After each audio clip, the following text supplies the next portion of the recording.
Alpha Epsilon Zeta. Caroline Subsu. I'm an alumni from the Bergen Community College chapters Alpha Epsilon Phi. Awesome. So let's recap a little bit about last night. We had an exciting first night of convention. We got to do some cool things, right? Recognizing our office or our chapters, our officers and advisors, right, Caroline? Yeah, some good advisors got recognized yesterday. Did you get any awards? I didn't. But it's okay. There's always next year, right? So tonight, we have a great opportunity again to meet our candidates for regional officers, right? Yes, I'm really excited to hear their speeches based on the honor study topic and their Q&A. Yeah, and then after that, we will be having a presentation by one of our fellow advisors talking about leadership and connecting that to Hamilton, which is, I think, a great connection to our Rise Up theme this year. I love Hamilton, and I can't wait how she's going to connect that to leadership in the Middle States region. And then afterwards, we'll have an update from headquarters with our very own Patty Van Adder. And then we might have a couple little surprises still in store for tonight. So it should be a great night for second night of convention. I think with that, we are ready to turn things over to James and Marie to officially start us off. James and Marie, it's all you.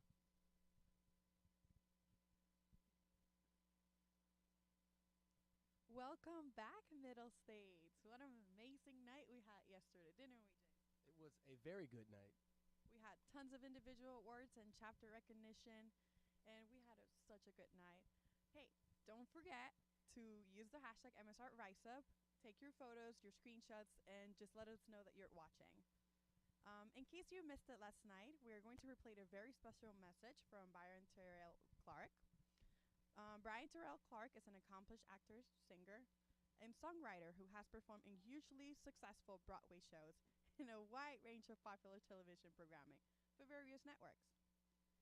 Clark is the co-founder of Undefined, an initiative that inspires and teaches young people to use their voices to erase constricted labels in our society. He is also the recipient of the 2018 Voice for Social Justice Award from Rutgers University, the 2019 Gallery of Success Award from Temple University, Help USA 2019 Help Hero Award, for volunteerism for his ongoing commitment for social change and activism. Brian graduated from the Yale School of Drama and Temple University, and he's a native of Baltimore, Maryland, and currently lives in Los Angeles, California. Let's watch.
Welcome back, Middle States. What I love about what Brian Clark just said was greatness lies in you, history rises in you. So like the idea of this legacy that is so important that you can be a part of. We each have greatness in us, and I think that's what's so valuable at PTK. And when we talk about leadership this weekend, when we talk about what it means to be a student leader, what it means to be active in PTK, we get a chance to understand and take advantage of what the PTK membership truly does for us as in our growth.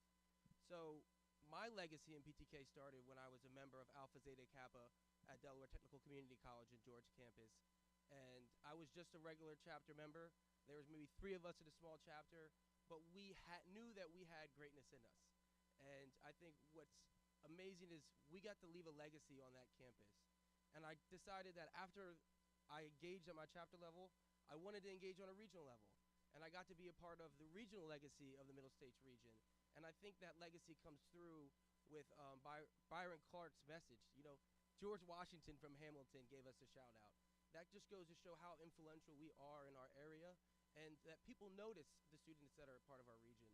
And I was able to take advantage of that again at the international level and leave a legacy of the first international president who has been incarcerated and opening doors for those of us that have been disenfranchised, underrepresented in society to know that we have a place and we have value.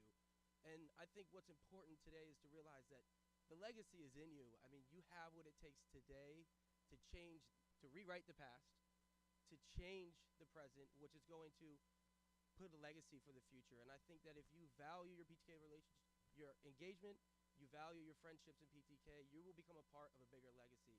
I wouldn't have the legacy I have today if it wasn't for the individuals I met around me. So with that, I'm going to pass it on to one of the newest legacies being left as a Middle States Regional Officer Team, the Delaware State Regional President, Bello.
Welcome back, Middle States. We had a tiny bit of a hiccup. We're going to continue with our programming.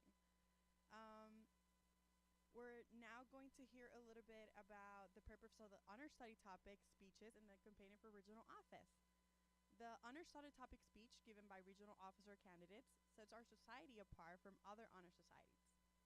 The honor study topic speech shows candidates' ability to research, analyze, and communicate while highlighting the society's official topic. The speech is no more than 90 seconds in length and must focus in a substantive way on Phi Theta Kappa's 2020 to 2021 honor study topic. To the seventh generation, inheritance and legacy. This year's candidates were given the following question to focus their research and to make their case.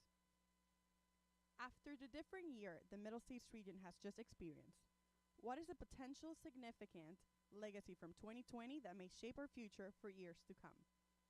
You will now hear each candidate's honor study topic speech, and these speeches will be available to view on our regional website. Let's watch.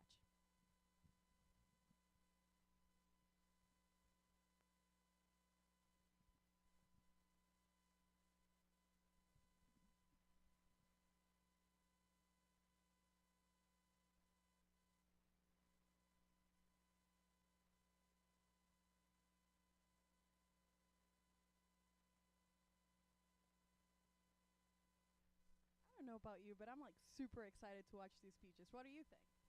I know that for me, the speech part was one of the biggest hurdles for me to jump over when I was running for regional office. It's a great opportunity to show yourself what you have inside of you. It was really fun. How about you? I agree. Actually, while running for regional office, I had a significant. I think this will follow me for the rest of my life. I was giving out my speech, which I had rehearsed more than 30 times, and all of a sudden I stopped in the middle of the speech, and I thought, oh my God, this is it. I'm not going to make it. Not going to make it. But it all worked out. It was great. I was able to finish in time, and I had a great campaign.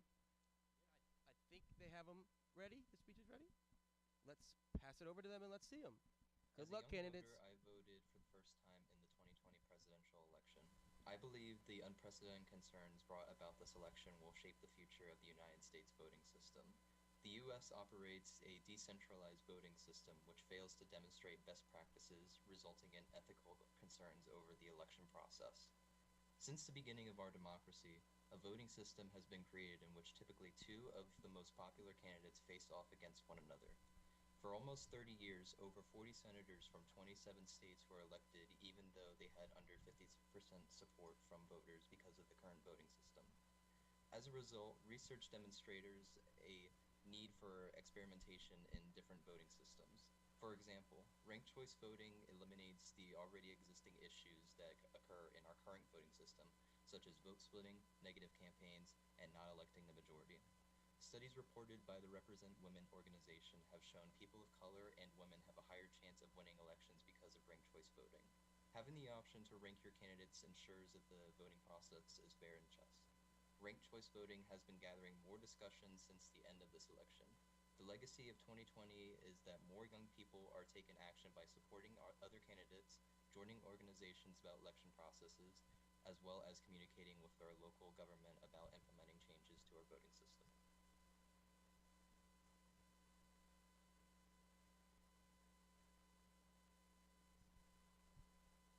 According to a study headed by Catherine Level, postpartum depression skyrocketed to 37% 2 months after the coronavirus pandemic began. Before the pandemic, postpartum depression, or PPD, was between 10 and 25%. The factors that most commonly contribute to postpartum depression are traumatic labor and delivery, difficulty breastfeeding, lack of external support, a history of depression, and financial strain.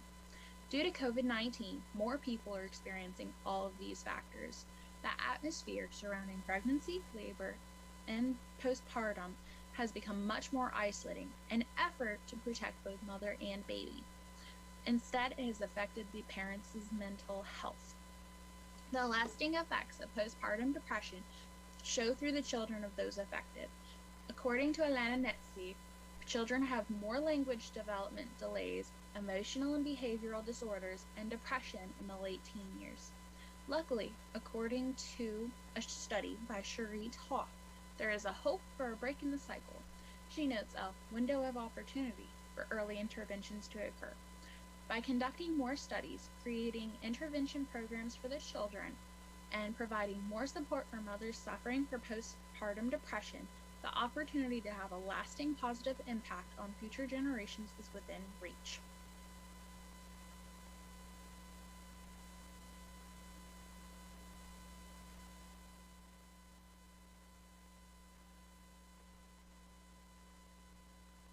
Christian Lutz Longa stated, "Technology is a useful servant, but a dangerous master." When COVID-19 began, the legacy of building substantial relationships changed drastically. Being home forced to engage with virtual modalities such as Zoom to stay connected proved that technology is convenient, getting things done efficiently and instantly. However, personal connections suffer as screens divide us. While media has greatly changed the significance of physical presence and social interaction, and allows us to instantly receive information without leaving our home, it often hinders growth in obtaining social capital. Social capital has been described as both glue and lubricant, a glue that holds societies together, without which collaboration and cooperation would not be possible, and a lubricant that facilitates getting things done. Social capital provides connections, social responsibility, trust, norms, and helps people to network to capitalize on solving common problems. In past generations, social capital was not easily obtained. On the flip side, as generations advance, our social capital gradually rises through technology to answer all the demands of today's fast-paced society. According to Shema and Garcia, mobile phones were primarily designed to enable people to stay connected with each other, expanding our social capital. With the use of technology, people can build relationships, network for jobs, produce partnerships, trade goods globally, and promote civic engagement in community. Technology will not divide us when we use it to serve ourselves and others positively. We can maintain a legacy of social connectedness for the future generations to come. Things that start small can reshape the world. Where we will be in a month, a year, or a decade from now, the responses to the COVID-19 pandemic are simply the amplification of the dynamic that drives social and ecological crisis. Socio-economic activities came to a halt, with unemployment rates reaching millions, while borders shut down, schools closing, as well as affecting businesses. We should continue to see a decline in the economy long as COVID-19 continues to exist in the future. And with more forced out stimulus checks, this will create distortion in the markets, with the concentration of wealth unevenly distributing to the poor and the middle class. As Bergman, the head of social research and methodology, describes it, quote, social development and environmental protection will be sacrificed for short-term and long-term economic stability. Despite all of this, the COVID pandemic provided opportunities for positive changes in emission gas to be climate friendly. Stated by Perkins, quote, worldwide lockdowns led to less reliance on oil, and the price for oil dropped below zero for the first time in history. The legacy of COVID will continue to impact even far from the future, with new events and changes to the world. And everything that we've done in person will be more and more less frequent, and transitioning most, if not all, to online virtual format, perhaps permanently. With everything changing throughout the year of 2020, many lifestyle changes and norms have had to get sacrificed in exchange for health and safety. Adapting to the many changes will definitely have a long-lasting impact on everyone for many years. Schools changing their ways to teach students completely through a computer, businesses closing to protect their health, social distancing, solely outdoor restaurant seating, and mask wearing make everyone involved become more aware and grateful for their lives pre-COVID. 2021 and 2020 will be a year to remember. All of the experiences and lack thereof will be forever remembered by all of those affected and taught to the rest who were lucky enough to not have to experience it. Support systems will definitely be a significant trend that will likely stay popular in the future. Help with medical bills, mental health assistance, and support groups have helped immensely raise awareness on the severity and extreme cause of loss that COVID is becoming. Mental and physical health have become a struggle for many people throughout the pandemic and are moving to be a priority moving forward. Being quarantined for at least 14 days is tolling on both physical and mental health and stability. The lack of communication with people outside of our bubbles will likely be a new problem in the upcoming months and years as we slowly begin to exit the life-changing experience we all call this COVID-19 pandemic.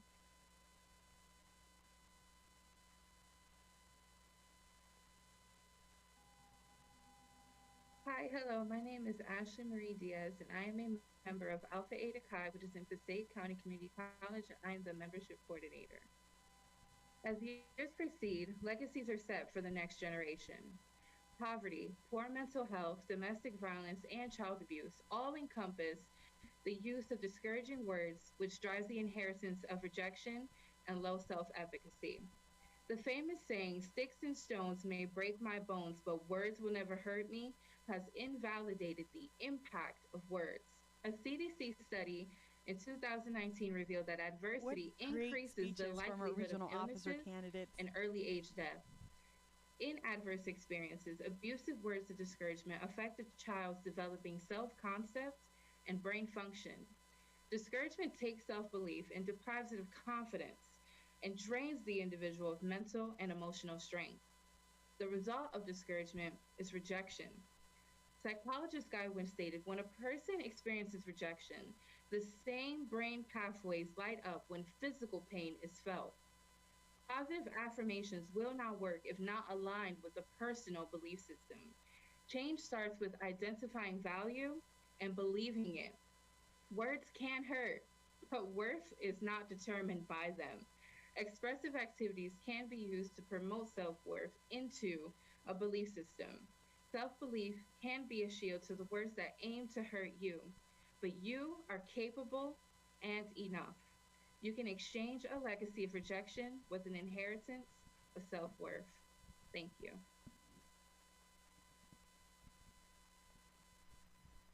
What great speeches from our regional officer candidates. Don't forget to cheer for them in the chat and use the hashtag MSRRiseUp if you post on social media. Now I'm going to send it to Professor Gasparino for the introduction of the candidates. Wow, I agree, Marie. What fantastic work from all of our candidates. You have clearly demonstrated the importance of continuing a legacy. You know, working with students is an honor and a privilege, and I am so fortunate to do that every single day. And while I've only had a very short moment to work with these students, these candidates, the experience has been amazing. Each candidate brings a unique presence to the campaign, and I'm excited for you all to hear each of them talk about teamwork and regional programming. Now going to hear from each candidate in a caucus that I have the privilege of working with them. We're going to start with the Office of Delaware State President from the Alpha Epsilon Zeta chapter at Delaware Technical Community College, Stanton campus, Christian Wood. Hello everyone, I'm Christian Wood. I'm from Alpha Epsilon Zeta chapter at Delaware Tech Stanton campus, and I'm running to be the Delaware State region for PTK, Middle States. Fantastic. That's great, Christian. Well, welcome. And I'm going to ask you 3 questions, and we're going to get started, okay? Okay. All right. So first question. Teamwork is essential in building a cohesive unit. What's your definition of teamwork? My definition of teamwork is basically working with anybody. And that may sound crazy at first because working with anybody is pretty hard to believe at times, but I believe with the great mindset of a leader and people of leadership qualities, teamwork, you must be able to work with anybody you see fit in your group. And I believe they must contain the same mindset as you also.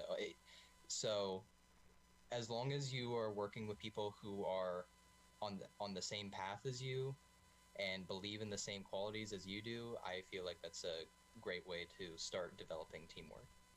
Excellent. Fantastic. That's great. Okay. Second question.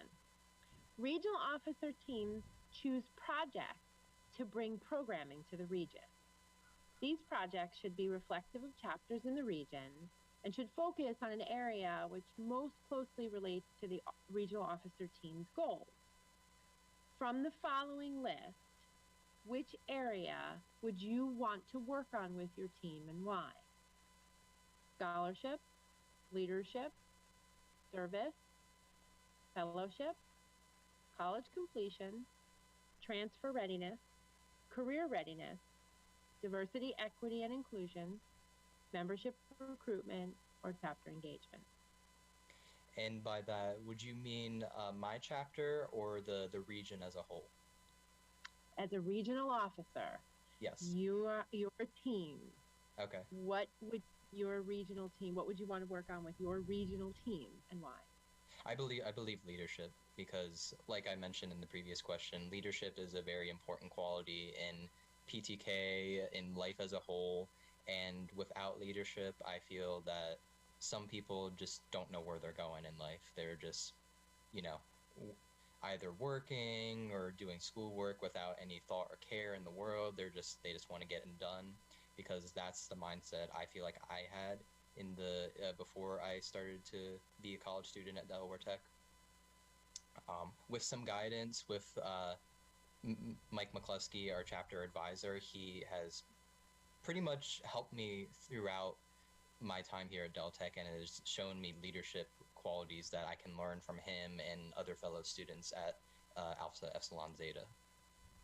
That's great. And so, as a regional officer, from what you've learned as a leader in your chapter, what would you bring for leadership to the other chapters in the region? What kind of programming, or what kind of ideas for leadership development would you bring?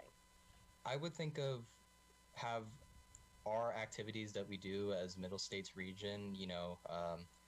We would discuss qualities of leadership, maybe give some examples of leadership, like leaderships like Martin Luther King, or past presidents, or anybody, Gandhi. I believe that looking at a leader, understanding their philosophy in life, and having either a student or a chapter member looking at their philosophy and absorbing their information and how they treat those that have followed them throughout their leadership, I believe that should be something that we should be able to do, that we could do for the region. As long as we are consistent on what we're trying to do as a region, I feel like we could be as successful, be the 5-star region that we try to be. Excellent. Thank you so much. Thank you. Great job, Christian. Now we're going to hear for the office of DC, Maryland State President, from the Omicron Pi chapter at Allegheny College of Maryland, Alina Rock. Hi, my name is Alina Rock. I'm a member of Omicron Pi and a student at Allegheny College of Maryland. I'm running for Maryland DC State President. Fantastic. It's so nice to have you here, Alina. I'm going to ask you 3 questions, and so let's get started. Teamwork is essential to building a cohesive unit. What's your definition of teamwork? My definition of teamwork would be people from different areas working together, like with different knowledge bases, working together for a specific goal. Excellent. Excellent.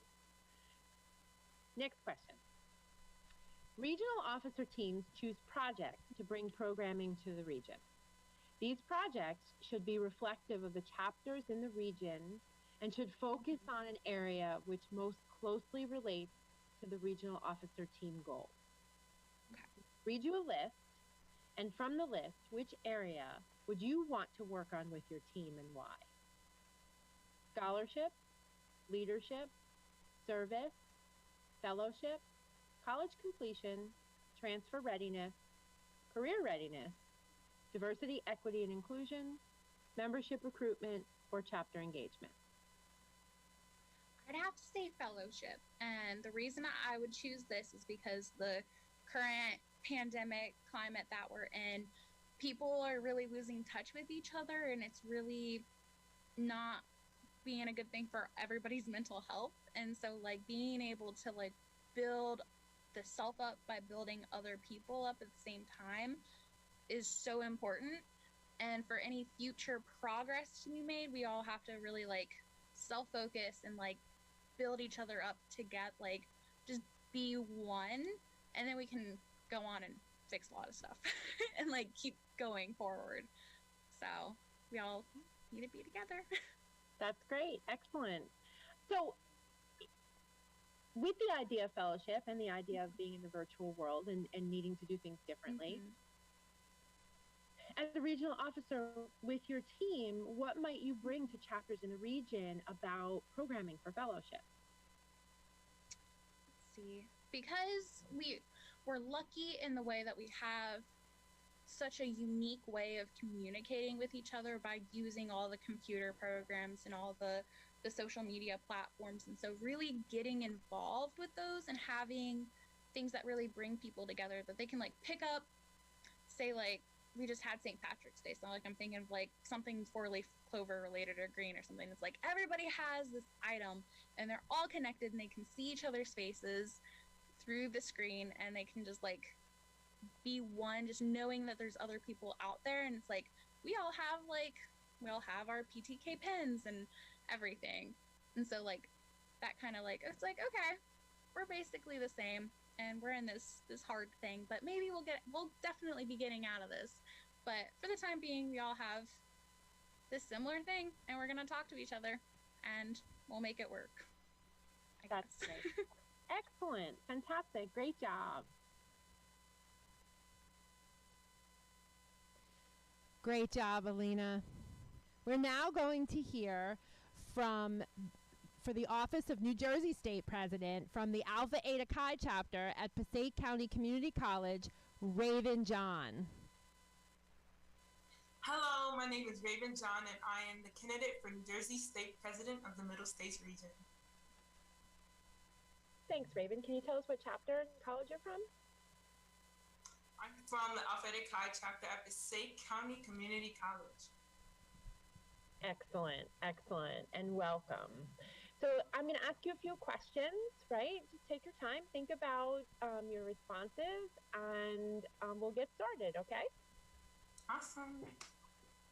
All right, so the first question is, teamwork is essential to building a cohesive team. What is your definition of teamwork? My definition of teamwork is a group of people who work collaboratively, but they're able to communicate effectively and share their ideas, and everyone can share their opinion and their ideas to fulfill their goals. That's my definition. Great, that's awesome. Fantastic. Okay. Regional officer teams choose projects to bring programming to the region. These projects should be reflective of the chapters in the region and should focus on an area which is most closely related to the regional officer team goals. From the following, which area would you want to work on with your team and why? Scholarship, leadership, service, fellowship, college completion, transfer readiness, career readiness, diversity, equity, and inclusion, membership recruitment, or chapter engagement. So if I heard the question correctly, it's about working on a project with the team and which one we would focus on? Mm-hmm. Okay, great. So if I were to select from the categories that you said, I would choose chapter engagement. And my reason is because when you are with a group of people, from different people with the chapters, you learn from other people and so much. And I would love to see more of the idea of having provisional member and, recognizing all members, highlights through their chapter engagement. So I feel like with chapter engagement, you're building more of like more belonging, more people who can motivate you, and you're surrounding yourself with people who will push you forward to that college completion. So that's why I would choose chapter engagement. That's excellent. And so if you were working on chapter engagement with your regional team, how would you bring that message to the chapters in the region?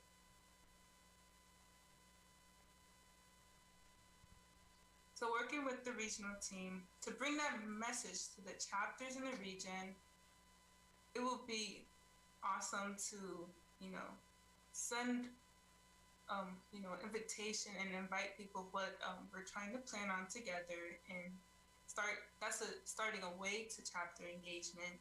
And, just tell them like, this is basically an opportunity. It has helped many people before and, be able to collaborate and learn from others from the chapters. So bringing that message from, invitation, inviting, welcoming, to take this opportunity that might be a life-changing experience.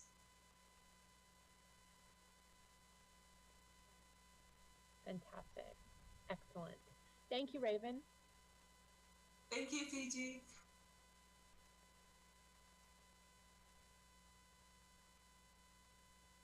Great job, Raven.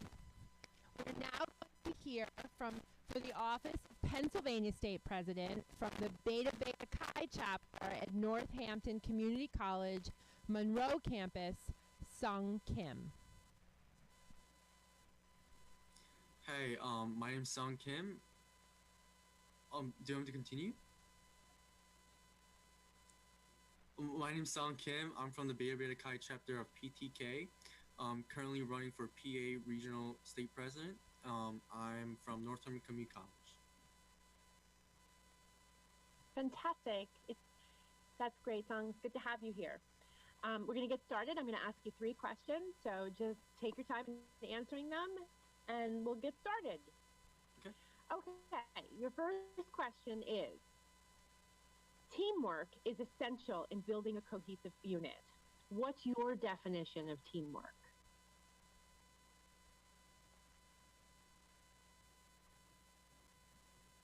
I think teamwork is something very spiritual, where everyone gathers up and works on this one big challenge that we need to get done, but we don't know how. So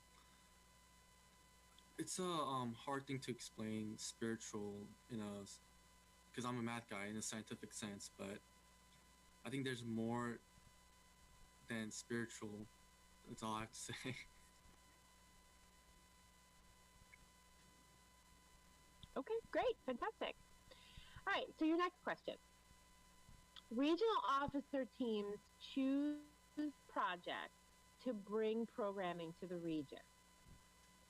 These projects should be reflective of chapters in the region and should focus on an area which most closely relates to the regional officer team goals.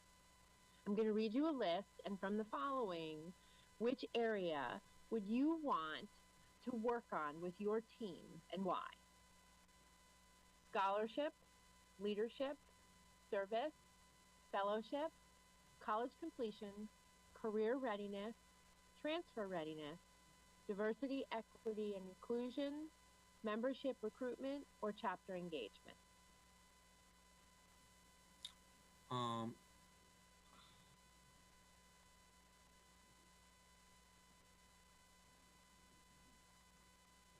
What's the last 2? So membership recruitment or chapter engagement.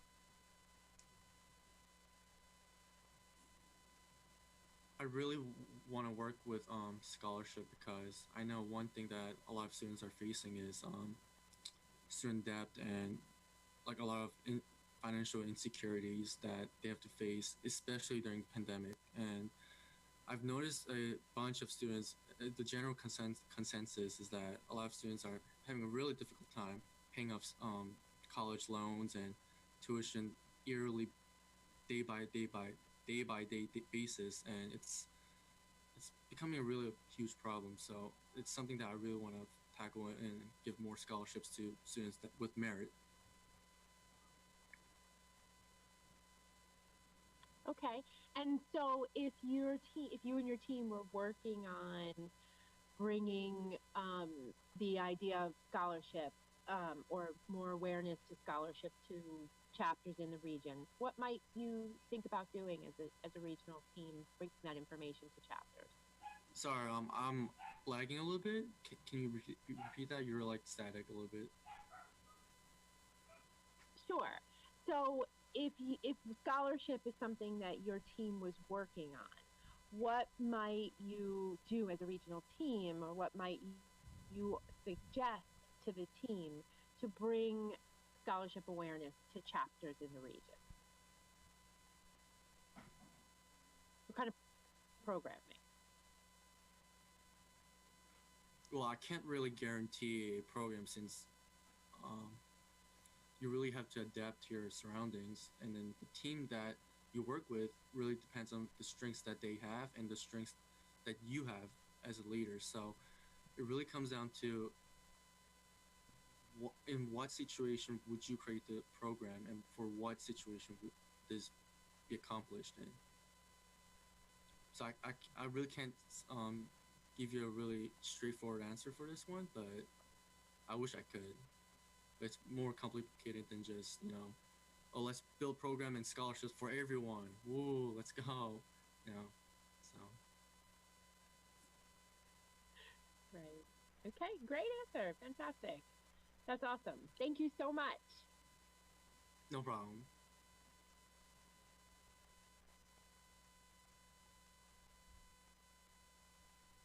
Great job, Sung.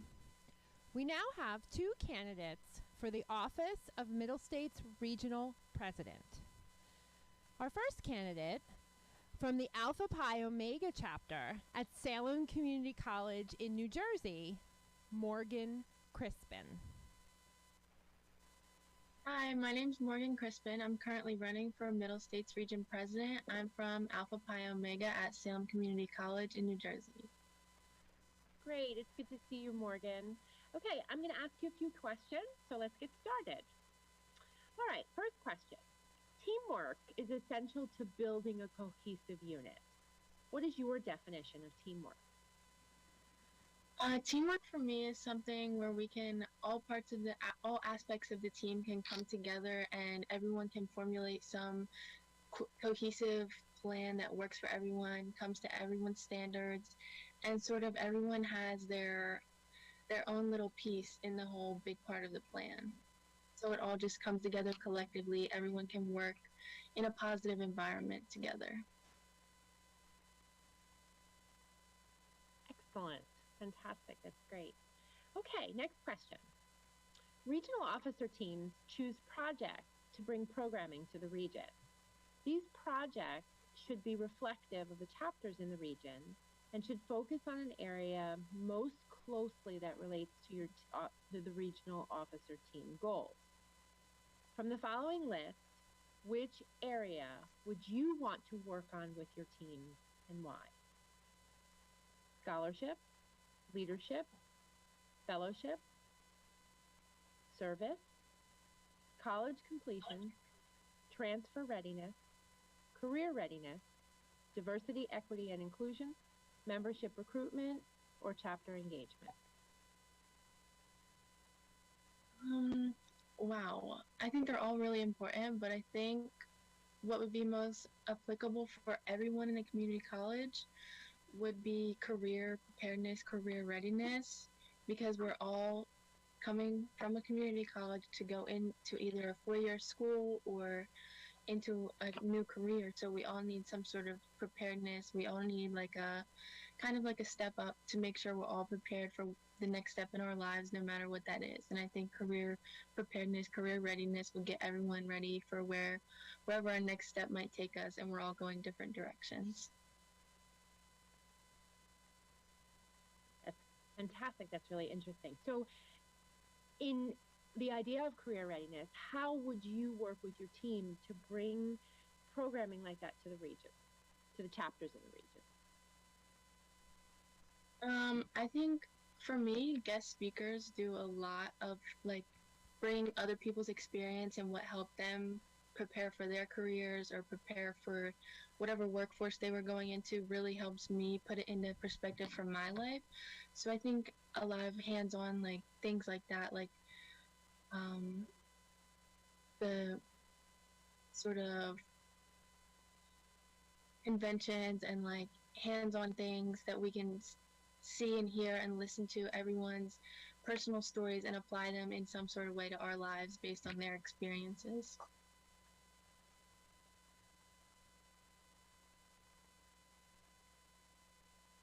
That's great. Okay, excellent. Well, thank you, Morgan.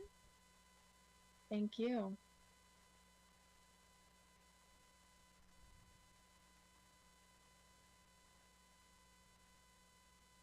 Great job, Morgan. Now, our second candidate for Middle States Regional President, from the Alpha Eta Chi chapter at Passaic County Community College in New Jersey, Ashley Diaz.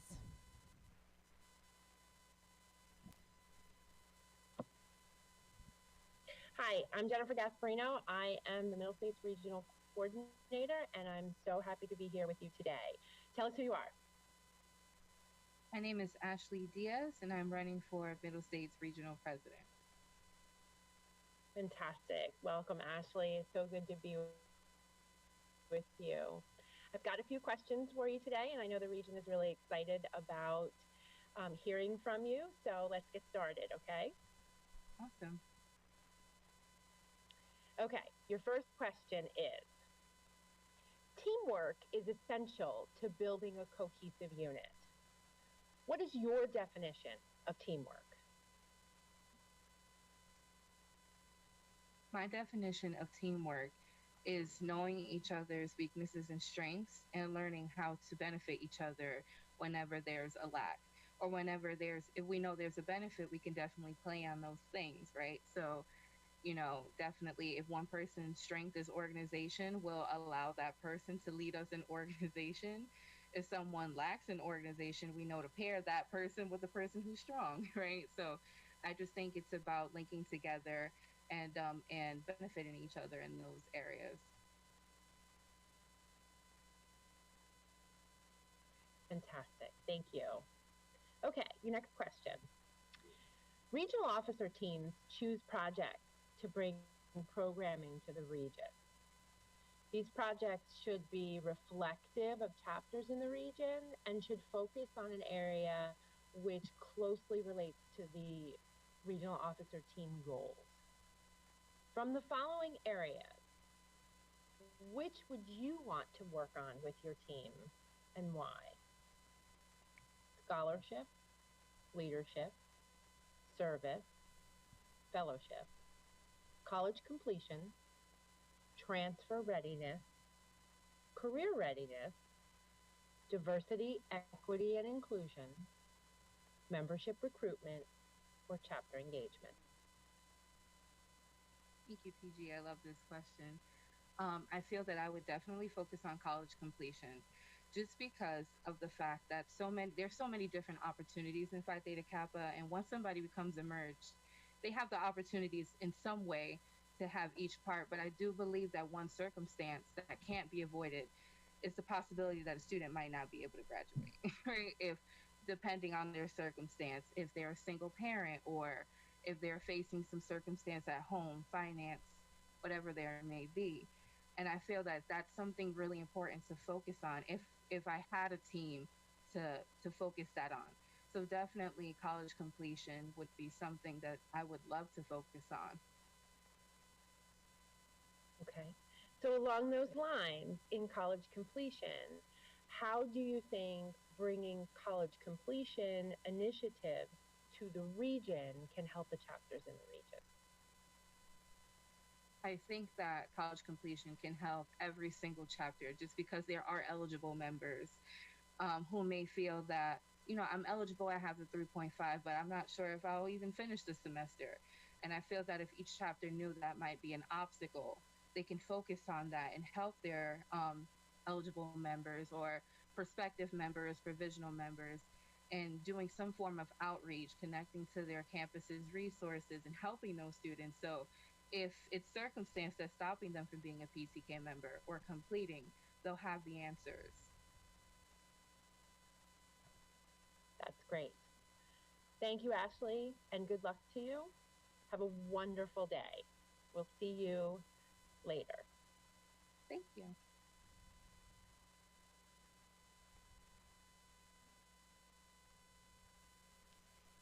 Simply amazing. So proud.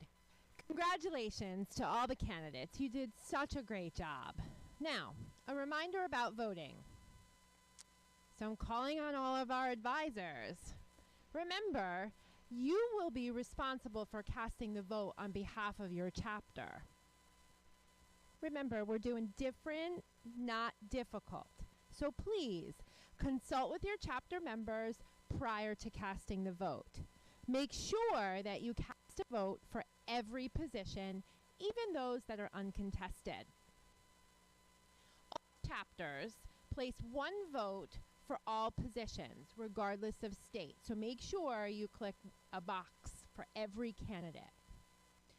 If you have students who were not able to attend tonight or had some trouble with the audio in the beginning of our speeches, all the candidate speeches and profiles are posted on our Middle States Region website or in the link to our program. So check it out there.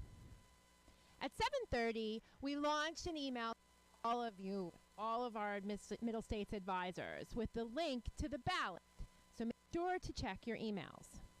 We're now going to take a short 5-minute break with Mike and Caroline in the green room.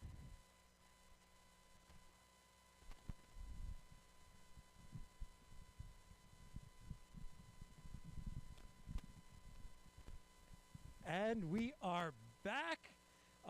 We made it through that, right? We got through the caucuses. We got to meet all of our regional officer candidates. How great was that experience? We saw a lot of you in the chat and giving feedback and cheering them on. And we are so appreciative of you watching tonight and really giving a big shout out to all of our candidates. Caroline, it wasn't that long ago that in this very space, I believe, you delivered your own candidate speech. Is that correct? Yes, on the 17th of March in 2018, I was elected in this place that we are today filming as the New Jersey State President. Wow, so that seems like a lifetime ago. But let's talk about that caucus. What do you remember about giving your caucus, your candidate speech that wound up allowing you to become elected, surprisingly? Okay, I need to hold this because this is a story, right? You know those moments that you're just going to remember and be embarrassed for the rest of your life? I got asked the question of someone I was thankful for my journey at a community college and, running for office. And in front of around 300 people, I thanked myself. And I don't think I'll ever forget that. And I'll never forget my advisor's face. She was very disappointed in me. But I did want to thank myself. I've been through a lot, and campaigning is a very hard process that takes a lot of courage. And I was proud of myself. I was proud of a lot, happy, thankful for a lot of other people. But at that moment, I could just blurt and say me. Well, I'm thankful for you being here tonight, Caroline, as well, so that's awesome. And then after that, we got to work together a little bit more closely on Honors Institute as, right, you got to deliver your first kind of unofficial TED Talk on leadership that summer, right? And that was a great experience too, yes?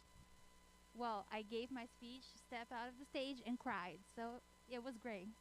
I think that was great. So she embarrassed herself for her first speech, and she cried after her second speech. Sounds like the perfect combination of giving speeches. Good work, Caroline. Good work on that. So as PG mentioned, advisors, make sure you check your email. You'll get information about voting. Be sure to communicate and chat with your chapter, right? We want to make sure that your chapter's voices are heard in that voting process. And we know advisors are going to do that outreach and connect with all of your chapter members to get that voting taken care of. Now, coming up in a little bit, we do get to shift our focus from hearing from leaders to talking about leadership. And we're excited for Fran, who's going to be sharing some thoughts and reflections on Hamilton and the leadership perspective from Hamilton. You know, a lot of programming for Phi Theta Kappa focuses on leadership, and that's what we get excited about in the summertime, right? As we have the Honors Institute, and we do some leadership studies there too, right? I think that summer program is important for the Middle States because that's where we get to know the new members that are joining in right now and provide them with all the information and the benefits of that they joined Phi Theta Kappa. And it's the summer, we're all happy, and we can't wait to go back in person for this program, but it's gonna be a great time, definitely. It is going to be a great time, whether we're in person or virtual or a combination of whatever those two things might actually be this summer. So once again, we want to give a shout out to our production team. Being here with everybody that we get to be with has been a really exciting opportunity. And when we're here in this little green room space, as we're calling it, we get to see a lot of the action that's happening on behind the scenes. We get to see some folks chilling at tables and sipping some coffee. We get to see others running around and doing some exciting conversations. We see Nikki with the headset on, making sure that technology is working tonight and you could hear everything that we're saying and doing. And so we are really, really trying our best to make sure that we get all of this technology for you so you can hear and see. PG is going to come up. It looks like we have a special guest joining us. Hello, PG. Hi, Mike. How you doing? Doing great. We're rocking out night 2. I really want to talk to Caroline.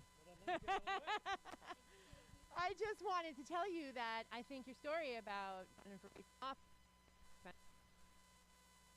as I'm really excited to continue working with you.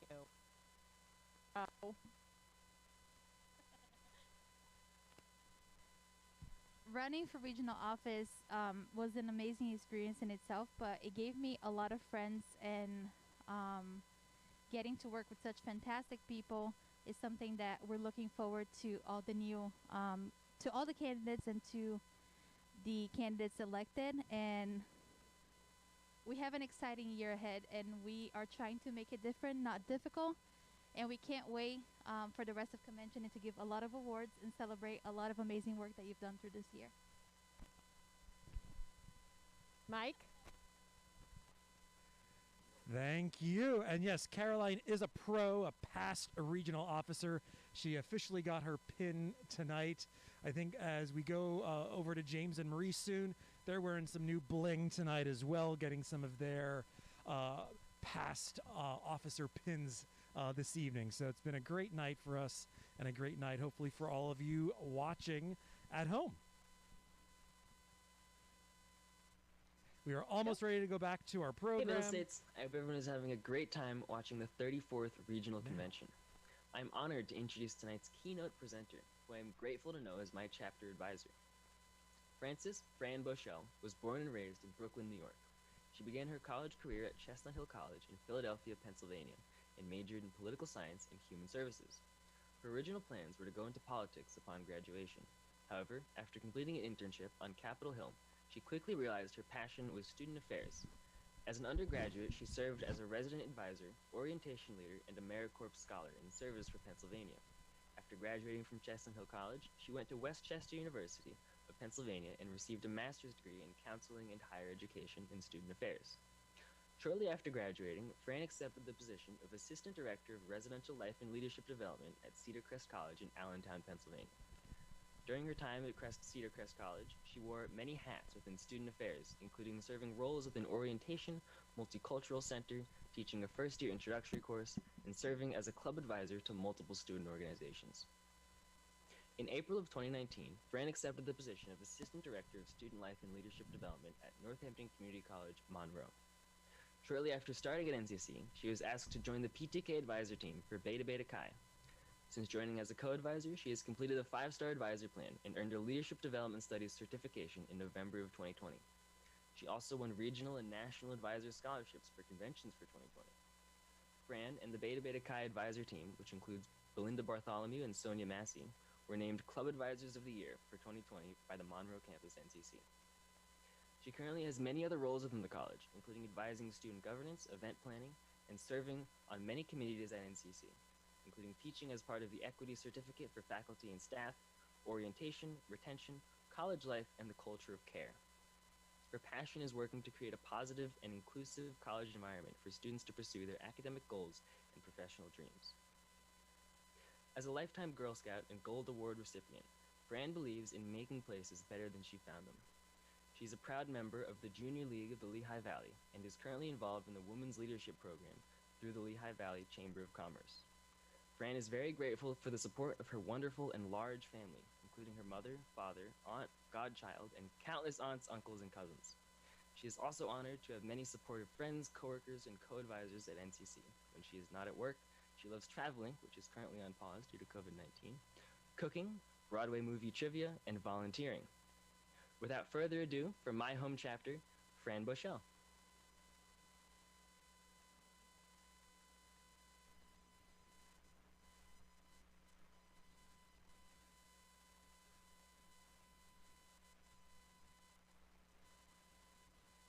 Good evening, Middle States Region.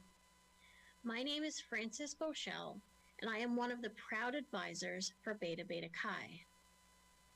I also serve as the Assistant Director of Student Life and Leadership Development at Northampton Community College, Monroe Campus. It is a great honor to speak to you tonight as a part of the annual PTK Middle States Regional Convention. When Patty asked me a few months ago if I'd be willing to speak and that the convention theme would be Rise Up in relation to the musical Hamilton, I was more than excited. As a proud fan of the musical Hamilton, I am thrilled to share ways that the musical can be incorporated into lessons around student leadership. Hamilton the Musical opened on Broadway in late 2015 and became an immediate hit. The show quickly became the hottest ticket in New York City. Celebrities, politicians, and world leaders flocked to see it. It won countless accolades, including the Tonys, Grammy Awards, and a Pulitzer Prize for drama. Since its release, it has become a cultural phenomenon and has become part of American pop culture. Before we begin tonight, I want to make a few disclaimers. One is I fully recognize that our founding fathers and mothers created many institutions in this country. However, as a student of history, it would be false to say that they were perfect. Many of the practices that occurred at the beginning of our nation were great injustices, and these injustices we are still trying to make right today. As Lin-Manuel Miranda said in a 2020 interview, we made a musical to tell a story about flawed people who created a flawed country with ideals that are worth chasing even though we have fallen short in the last 200 years. For the contents of this talk tonight, I will be focusing more on the musical, which, like many artistic works, has some historical inaccuracies. I also want to point out that despite being from a different time period, there are many parallels between Hamilton's time and our own. Although the bright lights of Broadway are currently dim due to the COVID-19 pandemic, you can still be in the room where it happens. Well, at least from your couch anyway. Disney released a filmed version of the musical with the original cast and released this in the summer of 2020. And I highly recommend you check it out when you have a chance. Finally, there is a 217-year spoiler warning for some of the contents of this talk. When we look at Hamilton, his life, story, and legacy, it would be foolish not to mention how Hamilton's influence has impacted our own region. Many of the events of his life took place in and around our area. When Hamilton came to the U.S., he did his preparation in New Jersey before he enrolled in King's College, now known as Columbia University. The famous scene in the musical where Hamilton meets Elizabeth Schuyler was not in New York City, but in Morristown, New Jersey. The song Stay Alive discusses the Battle of Monmouth. Hamilton's final duel happened in Weehawken, right across from New York City. You can see some of the photos here in the slides. So you'll see the house where they met in 1780, as well as the statue of Hamilton that sits outside of Hamilton Hall at Columbia University. You'll also see a picture of the reenactment of the famous duel, as well as a bust of Hamilton that sits in front of Death Rock in Weehawken, New Jersey. Since many of the events of Hamilton took place in and around our region, for tonight, we will make Alexander Hamilton an honorary member of the Middle States region. I think he looks pretty good with that PTK stole on, I must say. In addition, Hamilton and I have something in common. My story also began in New York City, as I was born and raised in Brooklyn, New York, not far from many of the historical landmarks important to the legacy of Hamilton. On a lighter note, I must agree with the Schuyler sisters that New York City is the greatest city in the world. And you'll see on this slide here, I was actually able to see Hamilton live back in 2017 with my family, And there's a couple of photos from that experience, as well as my PTK family featured here in the middle. This was at an event in 2019 pre-COVID. Lesson 1, find your squad. As we look at the musical, my first leadership lesson is to find your squad. In the musical, we see Alexander find a group of loyal friends in John Lawrence, Hercules Mulligan, and Marquis de Lafayette. These friends fought alongside him during the Revolution. Finding peers who support your professional and personal dreams is essential to becoming a great student leader. It is easy to surround yourself with people who judge, criticize, or mock your goals and dreams. It is easy to think small and only about today. However, surrounding yourself with people who lift you up will help you achieve great things, whether in your chapter or within your personal life. Your squad can be your friends, parents, your fellow PTK chapter members, or even your extended family like aunts and grandparents. It is so important to find people who will have your back, especially when times get tough and your dreams seem out of reach. For those who are unaware, while on vacation in 2008, Miranda read Ron Cherno's biography of Alexander Hamilton and was inspired by the book.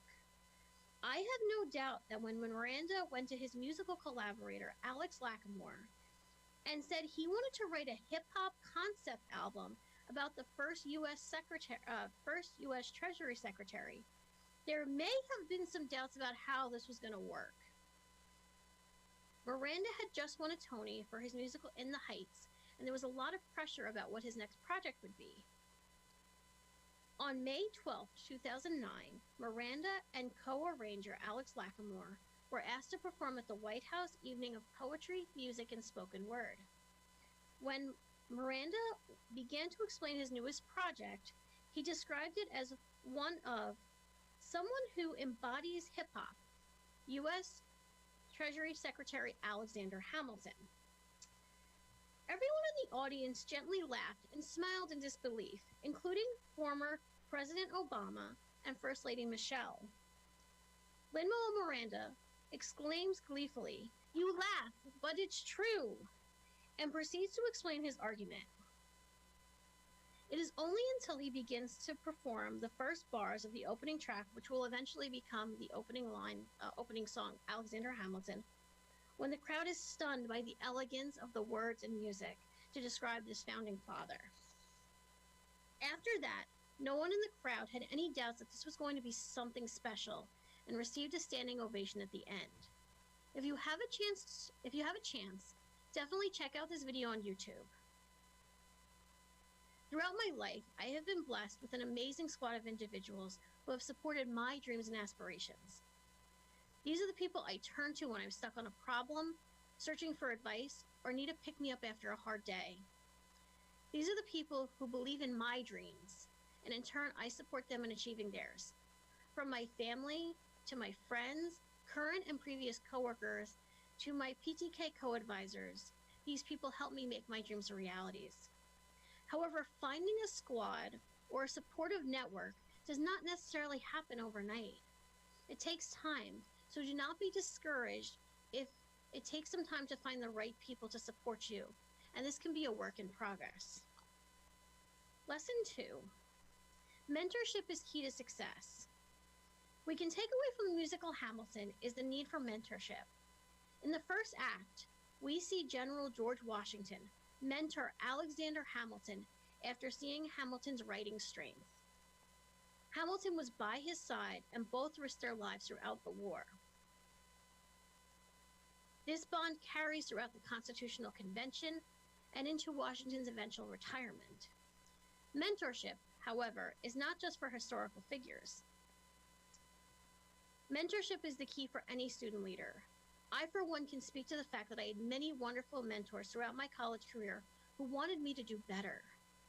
For example, my college mentor, political science professor Dr. Jackie Reich, is someone I still keep in touch with on a regular basis. She helped me see possibilities for my career in life I never would have thought of. Like George Washington with Hamilton, Jackie saw many of my strengths and helped me cultivate those to my eventual career in higher education. She would also call me out when I was not living up to my potential. I also had many other wonderful faculty and staff throughout my college career who supported me throughout my undergraduate experience. Students, you have a unique opportunity to seek mentorships at your campuses within your faculty, staff, and PTK advisors. I can only speak for myself that I did not pursue a career in higher education so I could sit in meetings all day. I wanted to work with students, I wanted to help students, and I want to mentor students. Your advisors want to help you serve as a guide as you navigate your community college career and beyond. Your advisors can help you consult, counsel, and be your cheerleaders when you need it. And sometimes they have to say some hard lessons and, maybe be the bad guy. Not often though. However, you need to be willing to hear these messages. I encourage you to at least find one or two mentors at your campuses, whether within your PTK chapters or within your academic majors. Lesson 3. Conflict can be a source of growth. As Lin-Manuel Miranda put in 2009, Alexander Hamilton was one of the key figures of American history who frequently beefed with his other founding fathers. Many of the energetic songs of the show involve Hamilton feuding with the likes of Samuel Seabury, Thomas Jefferson, Aaron Burr, Charles Lee, and John Adams.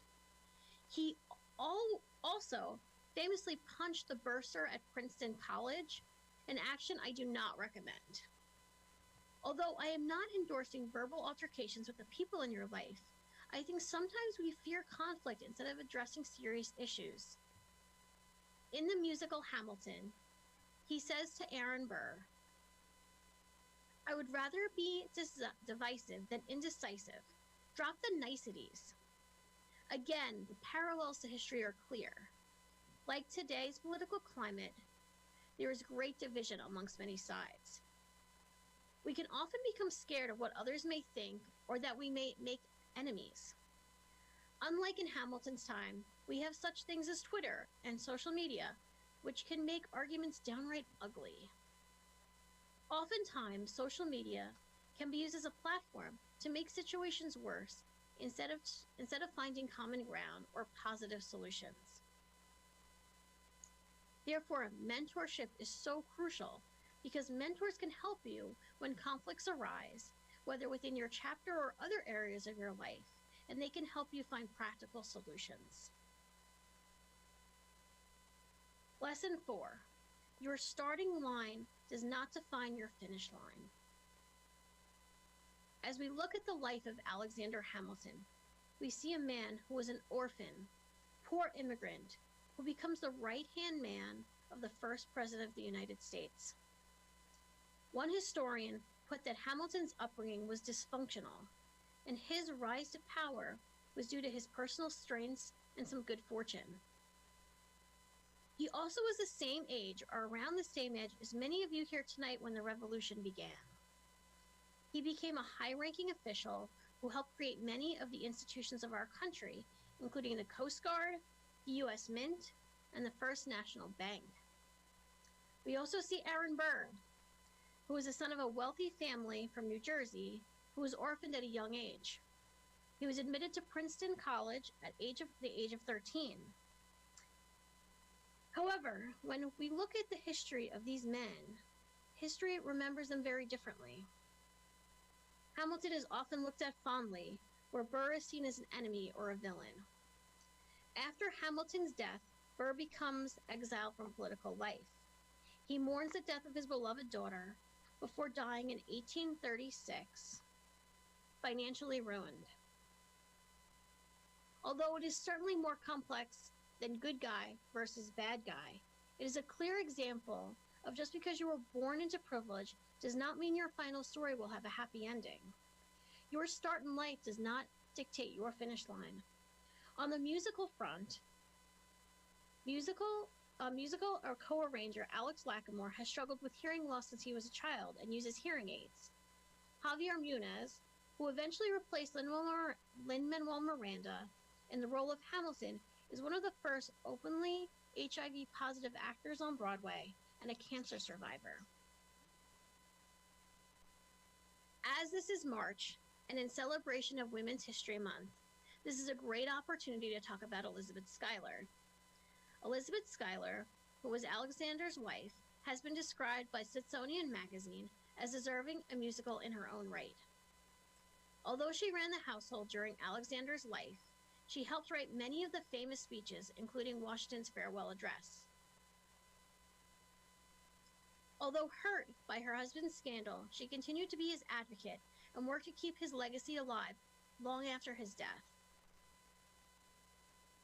This is a time where women were not expected to serve outside of the home, even as a woman of privilege. Eliza goes on to start many projects in her own right after her husband's death. Her husband and father died within months of each other, leaving her to deal with loss and financial uncertainty. Eliza also supported Alexander's efforts to found the African Free School to educate children of slaves and freed blacks in New York City. Eliza turned the same keen eye for management to her charitable work. She continued her work with the Society of Relief for Poor Widows and Small Children, which she had joined in 1798. She was inspired by her husband's experience as a child orphan to co-found the Orphan Asylum Society in 1806 and established New York's first private orphanage.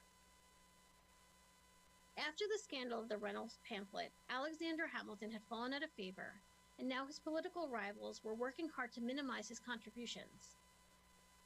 James Madison had written a draft of a similar address in 1792 when Washington contemplated retiring at the end of his first term in office. Many were arguing that now Madison was a primary author. Eliza was able to prove that Alexander had rewritten the draft to such a significant extent that the work was primarily his. She also collected his papers and letters and edited them with her son. She then petitioned Congress to publish Alexander's work and add them to the Library of Congress. Eliza's efforts to preserve and honor the Revolutionary history also extended to the other heroes of the period. The questionnaire she sent out to Alexander's colleagues to learn more about the work provided a detailed look at the Revolutionary War and the first years of the new country. John Church Hamilton's book, History of the Republic of the United States of America, drew heavily on her work and knowledge. When a national monument to George Washington was proposed, she helped former First Lady Dolly Madison raise funds for its construction and attended the cornerstone laying ceremony on July 4th, 1848. Without Eliza, we may have never had the documents that helped write the book that inspired this musical, and she saved many pieces of history. Just because we start somewhere in life does not mean we cannot aspire to great heights or achievements. Many of you in the audience tonight may have had challenges in your past. Maybe you were not born in this country, just like Hamilton. Maybe English is not your first language. Maybe you had financial difficulties, or a difficult home life, or some other challenge. Maybe you're even going through difficult challenges at this moment. We all have different stories, and our stories can shape who we are and who we become. However, just because we've had difficulties within our lives does not mean we cannot persist to achieve great things. Lesson 5. Change is a constant. Change is always going to happen. It is one of the constants of life. Change is always happening whether we like it or not. We see this in the show when George Washington sings one last time to Alexander Hamilton. Washington announces to Hamilton he will not be running for president again, and he will be stepping down from power, a move unprecedented in modern political history. The song expresses to Hamilton that this is Washington's time to move out of the political spotlight and enjoy his retirement after 45 years of service to the new nation. Personally, this is my favorite song of the show. Although I love many of the songs, this song has a truly personal meaning for me. In fall 2015, when the Hamilton soundtrack was released, my family was in a time of great crisis. My father is one of 12 children, and my dad's sister Maureen was like the George Washington of our family. She was the outstanding hero who kept everybody in line and made sure that holidays, birthdays, and family affairs were always special. She was the oldest girl, and she basically became a second mom to many of her siblings after my grandmother was killed in 1988. In the summer of 2015, Maureen was diagnosed with ovarian cancer at the age of 58. Her diagnosis got worse throughout the fall and early spring, and she was eventually moved to hospice care. I was driving back and forth from Allentown, Pennsylvania to Brooklyn every weekend to visit her. As her health continued to decline, I would frequently play One Last Time in my car and cry thinking about how our Beauchelle George Washington was going to her own vine and fig tree, and she would soon be at the mansions of rest. She passed away on June 28, 2016, and although it's been a few years since her passing, our family still grieves her loss, and we mourn the loss of our founding mother. And every time I hear this song, it tugs at my heartstrings. In addition, before I arrived at Northampton Community College, I spent 6 years working at another college in the Lehigh Valley. I was thrilled to start my new job, but I was also sad to say goodbye to many of the campus traditions and projects I had worked so hard to develop. I was also worried of whether I would find new colleagues and whether NCC would be a good fit for me. Although I quickly found a new home at NCC, even happy changes can come with some level of sadness. This can happen even with traditionally happy changes like going to a new college, a new apartment or home, moving in with a partner or getting married, or moving to a new part of the world. There can be some sadness attached to new adventures. We are seeing this now in our own region, as we are excited to see Patty step into her new role within Phi Theta Kappa. Although Jen will be amazing in this new role, we will certainly miss Patty as representing the Middle States region. Although I think this lesson has been very apparent in the last 12 months, as we saw the world face the uncertainty with the COVID-19 pandemic, I think we can all agree that in March 2020, we saw our world turn upside down. We have all had our lives changed in various ways due to the pandemic, including but not limited to moving to virtual learning, financial uncertainty, working from home, trying to figure out childcare needs, wearing masks, dealing with shutdowns, and for some of us, experiencing the loss of loved ones due to the virus. I also know many students who are trying to keep their schoolwork as they tested positive themselves. These changes due to the worldwide pandemic have not been easy for anyone. I remember last March, on my first day of working remotely, a friend texted me a picture of Tony Stark from the Avengers saying, "March 2020, Earth is closed today." I do not want to minimize the collective trauma that we have experienced with this pandemic. We've all had to make hard changes to our lives, including with dealing with endless amounts of uncertainty and balancing many new responsibilities in our home and school life. Although many of us have found ways to adapt to the new normal, that does not mean we should not grieve the losses we have endured. Many of us had to cancel events we were looking forward to, adapt our schedules, take on additional responsibilities, and say goodbye to loved ones. As many of the other themes of Hamilton parallel our times today, in the first years of the Revolutionary War, George Washington and the Continental Army faced a threat, a smallpox epidemic that lasted from 1775 to 1782. Infrequent outbreaks and wariness of inoculation made the troops very susceptible to this disease. This outbreak left 10,000 soldiers dead. Although that is nowhere near the number compared to COVID-19, it certainly shows how many of the events in Hamilton's life parallel our own. Although we cannot change what has happened in the last 12 months, I have been so impressed with how PTK and our students have risen to the challenge. Many of the chapters continue to meet virtually, plan events, complete college projects, and honors in action. Many of you also took part in the Virtual Honors Institute and MSR Leads. Many chapters reached 5-star, and we are a 5-star region. Can I get an oh yeah? That's awesome. This was not easy during the last 12 months, and yet you did it. You continue to be resilient and rise to the needs of your campuses, whether in the virtual world or on ground. With vaccines and other treatments, we are seeing hope that our society will come back to somewhat of a level of normal again. And hopefully next year we can meet in person to celebrate this convention.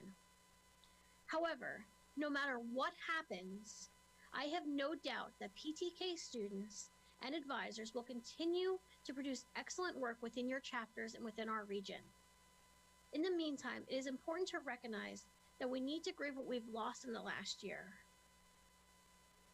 And for those who may need additional support, I highly recommend you check in with your individual campuses to see services such as counseling, food pantries, or other services you may need. This pandemic has often left college students feeling alone, and particularly community college students feeling the brunt. And I want to let you know that there are many services at your individual campuses that can assist you during this difficult time.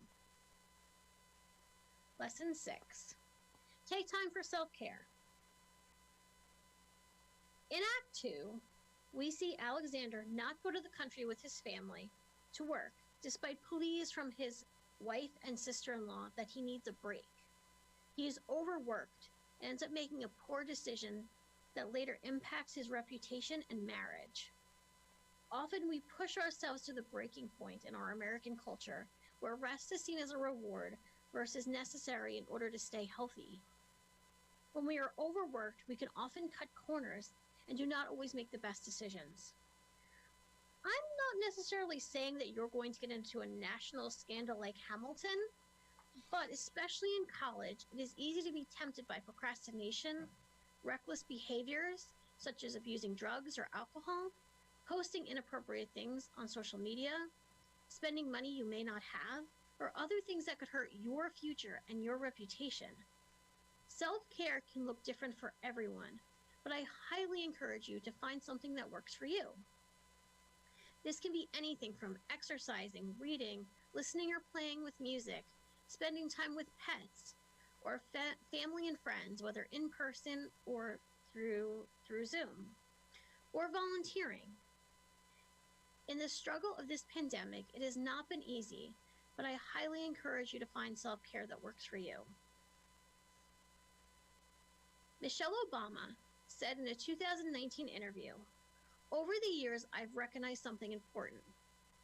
Whether it's going to the gym at the crack of dawn or finding a moment to unwind in my favorite chair, in order for me to be my best for others around me, I need to take time for myself." Celebrity hairdresser and Netflix star from Cry for the Straight Guy, Jonathan Van Ness, also said in an interview, "Maybe go outside for a few and feel the sunshine. Do a gorgeous face mask. Treat yourself to a shoe you've been wanting. We have so much to rush for, so many things to fix, and so many problems to solve. And with all of that happening, I'm trying to remind myself of self-care every day. This is something to remember as we go about our daily lives. After this rough winter that we've had on the East Coast, I think we can all agree we all need some sunshine." Lesson 7. Seize your opportunity. Alexander Hamilton seized opportunity through his writing skills, good fortune, and willingness to learn. As noted in the opening song, Alexander Hamilton, he was looking for something to be a part of. By the third song of the first act, My Shot, Miranda describes this as the traditional I Want song. that we see in other musicals such as Beauty and the Beast, The Little Mermaid, and Moana, which also happens to be a Miranda project. Alexander sings the mantra of what he wants for his life and how he's going to achieve it. The I Want song in many shows outlines the character's hopes and dreams and outlines it for the audience. For this to be crafted perfectly, my shot took over a year to write. When Miranda was writing the musical Hamilton, he said, "The thesis of this story was always to tell the story of America, then told by the America of now." He saw an opportunity to cast actors of color to tell the story of America's beginning and use modern musical stylings to highlight the tension in our nation's history. Miranda saw an opportunity to revolutionize Broadway and get young people excited about American history. On a different note, just by joining PTK, you have opened yourself up to a world of opportunities that you may not even know of yet. If you ask any of our regional officers, I am sure they will tell you they've gained so much just from being a part of this organization and region. By being a part of PTK, you can be a part of something bigger than yourself to have an impact on your campus and your future. As a part of PTK, you have the opportunity to complete EDGE programs, which can help you during your time at community college and beyond. Many of the members of PTK are also involved in their campuses, such as being on student governance or serving in other clubs and organizations. All of these opportunities can help you for whatever your goals are for your future. Even if you are graduating this year, you can stay involved as an alumni member through your chapter and region. So I encourage you tonight, take your shot, write your stories, and allow PTK to help you achieve. As I close tonight, I want to express the following. I see so many ships in the harbor tonight. I see college students starting revolutions of change at their campuses. And as I look at all of you tonight, I can see there's a million things you haven't done, but just you wait. Well, Middle States region, I, for one, cannot wait to see what comes next. Thank you for the opportunity to speak to you tonight. I did include some citations in this, so I'll be happy to talk a little bit about that later. And if you're looking for my contact information, this is how you can reach me. I'm excited to do the Q&A and enjoy the rest of the convention. Thank you.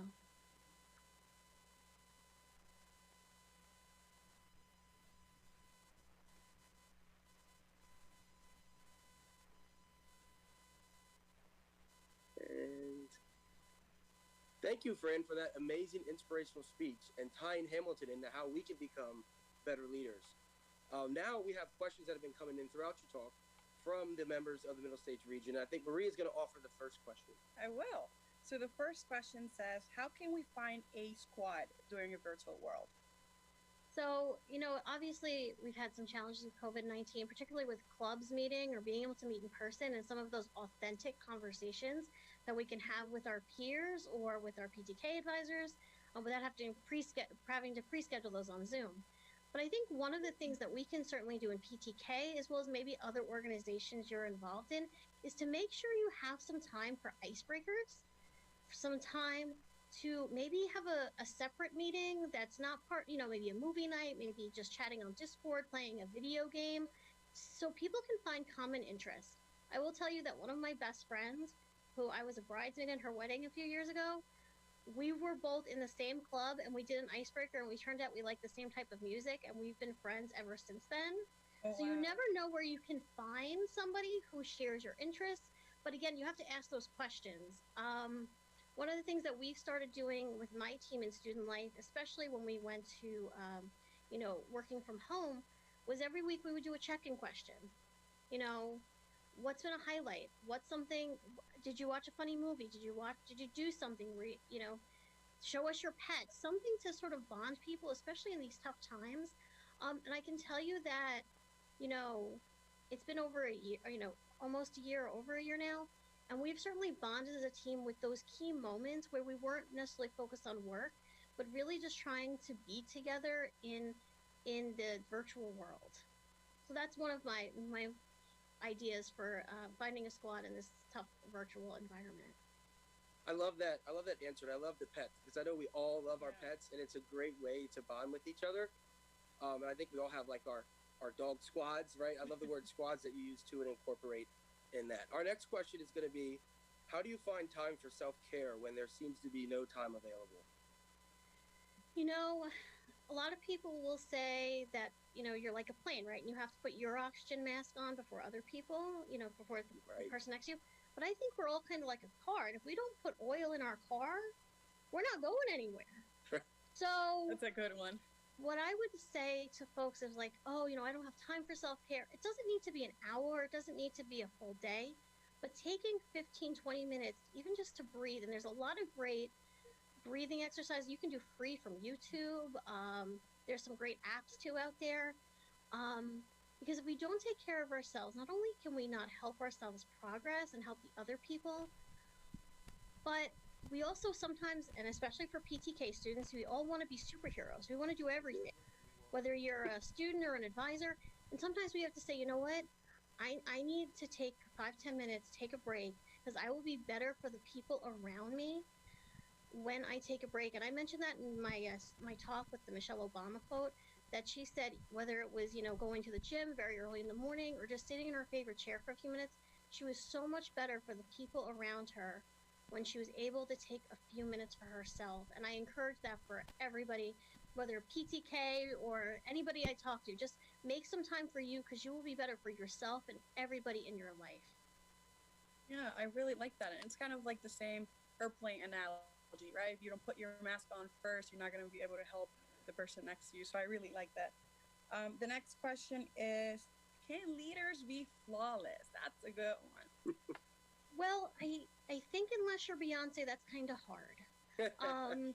You know, all kidding aside though, you know, we are all imperfect and we're all going to make mistakes and we're all going to be challenged in different ways.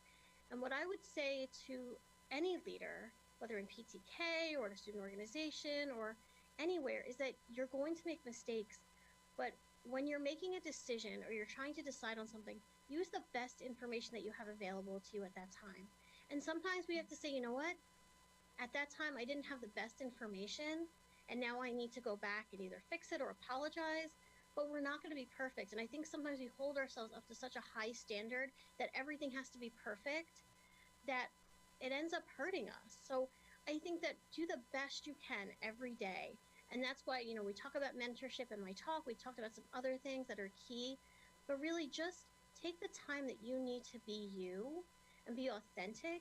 And that in itself is being flawless, right? Because you want to be you. And we also want to make sure that you don't overextend yourself, and because that's when we make bad decisions too. So just making sure we use the best information and being ready to apologize if we fall a little short. I think that's so well said. I think Marie and I, in our leadership positions in PTK, I can remember some discussions where we definitely had to come to that conclusion and definitely had to apply that. In Marie leading the region and myself being a part of the leadership of the region and running the society, that's huge to learn that you can be imperfect, and good leaders know how to say, I made a mistake. Definitely. And like you said at the end, and copying to it, but just, you know, giving ourselves grace at times is great. I think this is a great question for you to ask. I love that someone asked it, is how do the injustices of our past affect our present future? Oh, wow. So, you know, Hamilton really looks at the American history and American experience, right?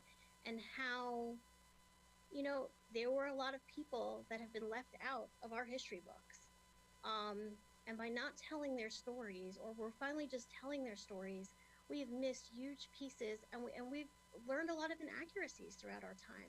And we're definitely seeing that social change needs to happen.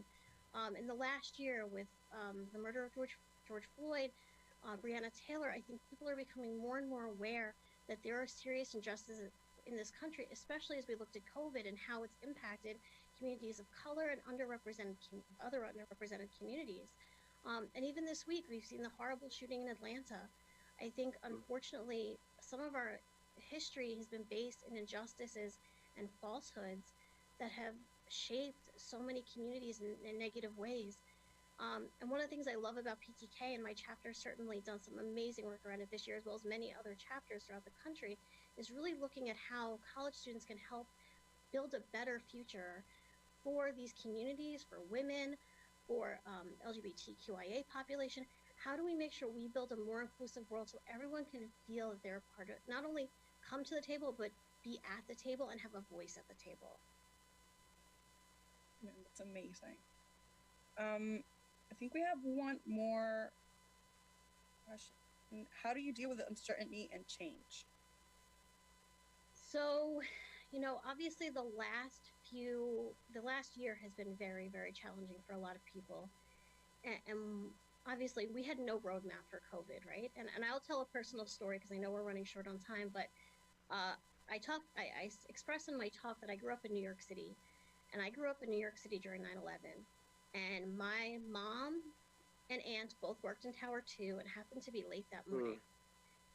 And my mom was in the 93 bombing, and she walked down 96 flights of stairs with the New York City Fire Department.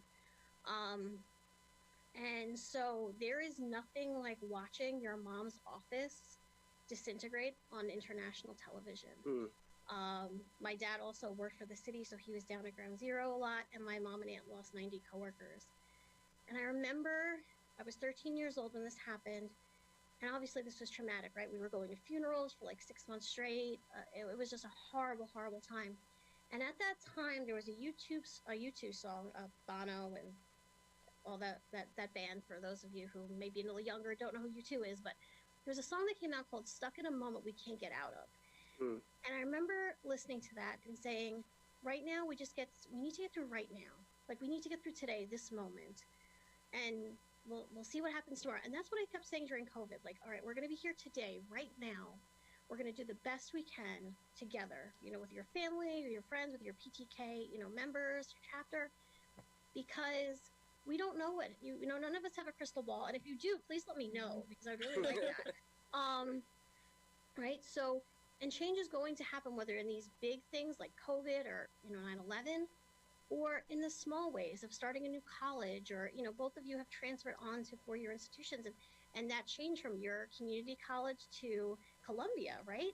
So I think saying, okay, let's take the knowledge that I have, let me use it to, let me take what I have right now, let's try to get through today, and be mindful that tomorrow is going to be a different day, and we have hope that things are going to get better. And we're starting to see that now with COVID. There's vaccinations and other things, treatments, and the numbers are going down. So maybe, hopefully in the future we'll be able to meet in person. But I think just understanding that we're always changing, whether in big ways or small ways, and we just take the information that we have and move it to being our best selves. Take what we have and move forward, and getting the help when we need it, right? So if you do need to talk to somebody, I know I talked about counseling services in my talk. There are a lot of people that want to help you, especially if you're going through a really tough time. So making sure you use those resources to better yourself, and seeing hope, because sometimes change can be wonderful, and you've both seen that, right, as you've gone on to bigger and better things, although you're still involved with PTK, which is awesome. So taking those lessons and being able to see hope and to see a brighter future is what we need to do right now. That is your question? Yeah. I think that was a great answer. Thank you for your just willingness to be open and share your intimate moments with you. I can't imagine what it was. I was in fourth grade at that time, and I know I'm older in PTK for students, and bringing it home for us and having us, as we're adults now, hearing your reflections of it, allow us to kind of feel a piece of it. I can only imagine how tragic that was. And we have more questions. We have two questions. I think we can do two more questions, and I really want to keep this going with you. So we're gonna try and get to the other two questions that we have. We're gonna go back. We missed one. Is your life story a result of your circumstances or your actions? Oh, that's a good question. I think it's a little bit of both. I think that there have been things that have been handed through, family and other things and circumstance, like, right, I can't control certain things that happened, but I certainly believe that there was also action. So I'd say it's 50-50. So I'll give you an example, and I use this for my students too. So when they first asked me to be a PTK advisor, I said, okay. I didn't know what I was signing up for. They just said, can you do this? And I was like, all right, this sounds kind of cool. And I remember I showed up to my first event, and it was the induction, and they were having coffee and cake and all that kind of good stuff because it was on ground. And I said, how can I help? And they were like, we're just happy you're here. I said, no, I'm here to help. So just stepping up to say, how can I help? Bringing that action, people were like, well, but you don't have to. I said, no, I'm here to help. So stepping up, being present can sometimes change your life just by raising your hand and volunteering or saying, I want to do something, can change your story. So I would say it's 50-50, but I think for all the students, you don't know just by answering an email or raising your hand that you can change your life, or somebody asking you, hey, can you be an advisor? This has certainly changed my experience and my career. So I hope that you will definitely take that chance, take your shot, as we talk about in Hamilton, and use that to your advantage. I think we can all speak to that because we've kind of been witness of it. Saying yes to certain things, even while you're in PTK, can certainly change your life. I know James can say the same. I can certainly speak to that. So thank you for sharing. And we have one more. And I think it really speaks to what we're going through right now. Why is it important to embrace change? I think that it's important to embrace change because we're always going to have change, right? We're always going to be dealing with new things, whether that's positive or different changes. So I'll give an example, right? Our own region is seeing a change, right? As Patty moves on to her awesome role in Phi Theta Kappa, and Jen will be taking over, right? There will be changes that will come with that. And change can be awesome. And I know sometimes we get in a closed mindset of like, oh no, change is going to be bad, and what's going to happen, right? We don't know what's going to happen. But sometimes we just need to be open and ready for it, because otherwise we may lose out on opportunities we don't even know exist. So for example, if the two of you had not said, yeah, I'm going to join PTK, and yeah, I'm going to do these opportunities, right? You may not be standing here right now. I may not be sitting here talking to you. So just being open to opportunities and having an open mindset of like, my philosophy has always been, the worst thing they're going to tell me is no. So let me apply for this opportunity. Let me do something. And the worst thing they're going to tell me is no thanks, friend. You can, another time, right? Number one. You're already at no. Right? So let me just go and see what happens. But also, let me try something. And I think this is sometimes where college students get hung up, because it's like, well, I'm not good at art, so I'm not going to go to the art club meeting, or I'm not going to, I don't necessarily have the grades for PTK. No, come to the meeting, right? The worst thing is that you go to something and you don't like it. I've been trying to do new things with being stuck at home with COVID, and some of the things I'm really good at, and some things I'm not good at. But I learned, right? Like, I learned that there are certain foods that I can make that are really good, and other ones that I need to work on. But you always want to improve to improve yourself, to improve the world around you, to have a richer experience, which we all want in our lives. We have to embrace change, and that can be hard sometimes. But I think that if we look at it as kind of an adventure, why not try something? We could be surprised. Absolutely. And I think, again, like so many of your answers to these questions, I know are hitting home out there because they're hitting home to us here. And, I thank you so much for your amazing speech and tying Hamilton in, our theme, into how we can become better leaders and just better individuals in the growth process. And thank you for this amazing Q&A and taking time with us to speak after. Is there anything else that you maybe didn't get to touch, or a question that didn't get to ask, that you'd want to add at the end? I would say I have been, and I know I said this in my speech, that I have been so impressed with how the students and our advisors in our region have handled this transition in the last 12 months. I will say I am excited to see what happens next, as we, see what the fall will look like, as well as, next academic year. I would say continue to keep working your hardest. Take that time for self-care, especially now that the weather's hopefully getting a little nicer on the East Coast, to really get some time outside. Hopefully, I know, fingers crossed, right? And really, this year has been really tough to reflect and to really enjoy the time you have together. And I know James and Marie, these years are really short, right? When you look back, didn't it go by in a flash, serving in your positions, right? I don't know where the time went. Right. So really appreciate them because these are the moments that you're going to reflect on for the rest of your life. I know with my college friends, we talked about how it went so fast, right? And there are times where even with students, I'm like, how are you already graduating? You just started last week. You know, it's actually not true. But so really appreciate the time that you have, especially in Phi Theta Kappa, because there's so many things you can learn and achieve and grow. You do those edges, be engaged, you know.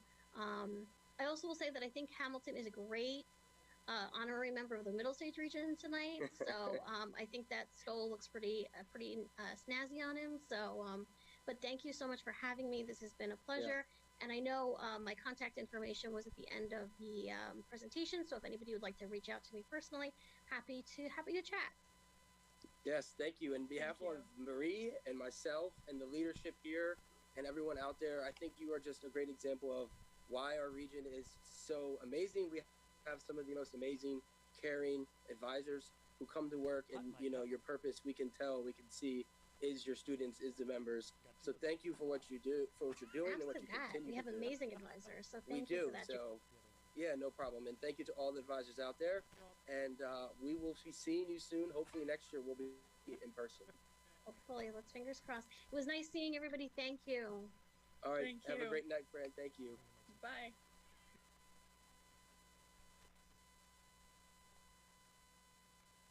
Hello, middle presentation from Fran talking about themes of leadership from Hamilton. We know it's yourself permission if you need to get up and use the restroom, grab yourself a drink of water, whatever you might need. Take that opportunity now as Caroline and I take some minutes to reflect on some of the themes that Fran just talked about. I think one of the important themes she talked about, Caroline, is the idea of having that squad, right? So when you think about your life, who are these people that you would say are in your squad? The two people that I would consider in my squad, they're here today. It's Professor Gasparino and Patty.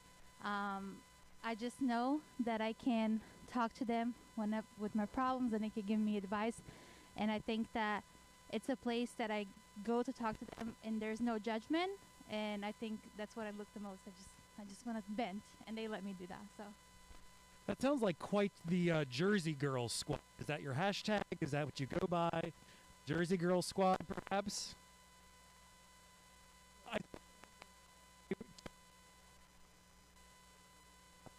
Care. Try to incorporate some in prep. Each night we've gone live, we've taken a few moments to be in the moment and be present and do some meditation. I back into the so quarantine started. I built a little gym in my garage, and then I'm now in the gym, and it's feeling great to every day and have that exercise.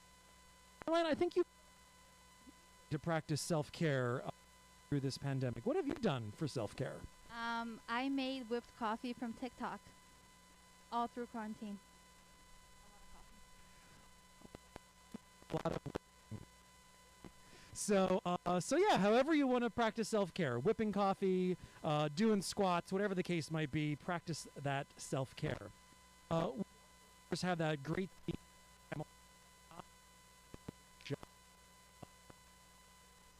Wait.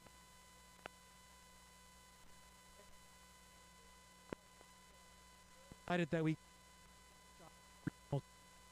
this is a step to celebrate and just really enjoy what we are doing and Kappa. I think there was one important thing, important person missing from Fran's presentation. Did you pick up on somebody who may have been missing? Well, I noticed in the song choices referring to some were sung by the King's going to be a little frustrated and perhaps a little mad about that come tomorrow morning at 10 o'clock. I'm just saying. So, Fran, watch out. The King's coming for you. And we'll be sure to address that issue tomorrow morning when I believe the King will be here live and in person. Right? Miss. I will not miss that either. So we have a couple more things we're going to accomplish tonight. We're going to hear from Patty, and we're going to hear from James with an update from headquarters.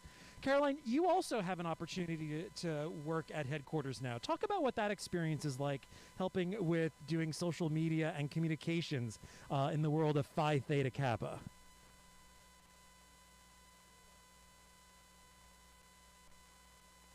Headquarters is, it's gonna sound so corny, but it is a dream come true for me, and I get to stay on social media and see everything that's going on, and kind of push students to enjoy the opportunities of Phi Theta Kappa and have them just not miss their shot. That's awesome, right? Having that chance. So, just great Phi Theta Kappa. Game changer, changing process, and working for Phi Kappa is that dream. And I think that's so fantastic that she has that chance to not miss her shot in making communications a part of her life through marketing and working with Phi Theta Kappa. We're going to be getting back to the action in just a couple seconds as we are ready to make some magic happen once again. Again, we are coming to you live from the Seaview Hotel in Galloway Township, New Jersey. It's been a great space for us. We want to thank the staff at Galloway or at Seaview for keeping us safe and providing us a great space and well fed. We've had some great meals here this week. So thank you to Seaview for keeping us safe. And we are going to turn things over to James and Patty.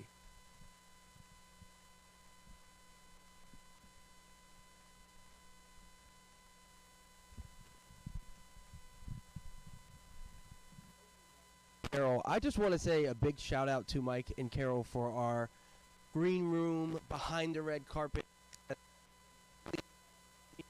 Information, great energy. They've been making me laugh throughout, so I know they've been making you laugh out there. I get this special moment. They had to put me in the side, and I had to get on stage. I want to be on stage for this. Really meaningful to me in her first ever headquarters update. As an international officer, I got to give these updates throughout the country to the different regions as I traveled. And so it's kind of special to do so first. And then a mentor, I get to introduce them into the first time they're doing something. And so that for the first time, you had do our first headquarters update. It's an update to give you what's going on at headquarters, what's possibly happening at Catalyst. That's all excited for that. Shout out to the IOs and the work they're doing to get that ready, the headquarters staff. And virtually cheer with me as we introduce Pat.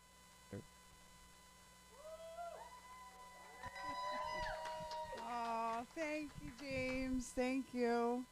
You're going to help advance the slides, right, for me? You will. All right. Well, thank you. Good evening, Middle States. So glad to be here with you tonight in my role, Chapter Outreach Development Coordinator, and I am giving my first headquarters update in this role to the Middle States region, and I hope that we get all the information that you're looking forward to hearing. And if you don't hear it tonight, please feel free to reach out to me, and we'll make sure that we get that information to you. It's a pleasure to be here for the Middle States 34th Regional Convention. Next slide. So, you know, the PTK advantage now more than ever, right? 1,923 members that accepted membership in the Middle States region this year. We now need to get them to participate in all of the benefits of membership, and we count on you to get that information and encourage them to take advantage of the programs. Leadership development, getting them involved in honors and action and college.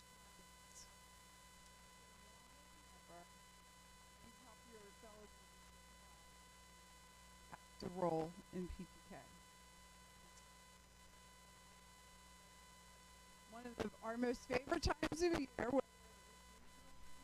not, the next best thing is the Catalyst Convention, and this year, 8 through 10, PTK Catalyst 2021, different Catalyst will be virtual for all of our safety, though we miss seeing everyone in person. However, your safety is our top priority.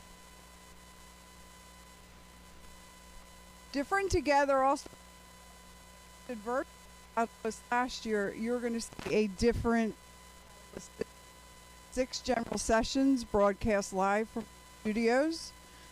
Educational forum tap into on demand beginning. There will be a virtual booth, exploration and career fair, the virtual college transfer fair, which I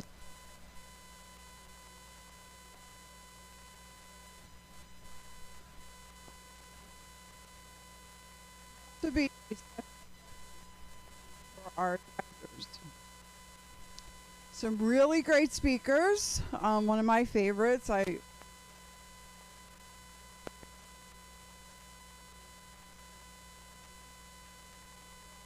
in front of a camera. Well-renowned photographer.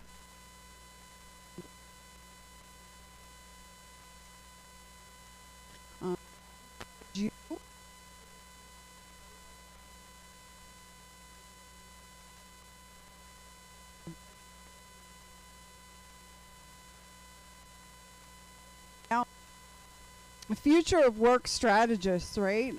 Heather will bring a lot of information to all of us as her message of education, PTK Catalyst. That's one of the things that we all say we participated in this past year.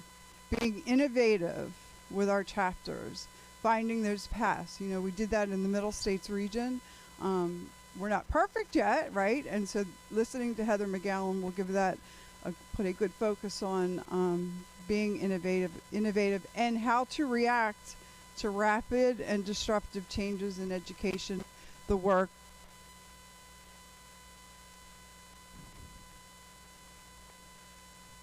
We'll also hear from Lavada Burse. Lavada serves as our international president, and she will be giving the presidential address.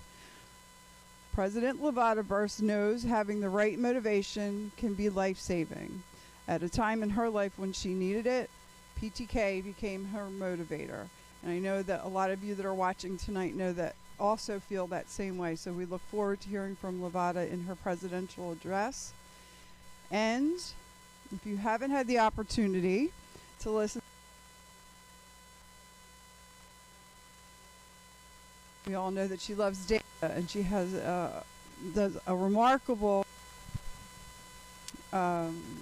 speech incorporating data and taking a look at how some of the nation's hardest working students, by connecting them to life-changing scholarships and family-sustaining employment.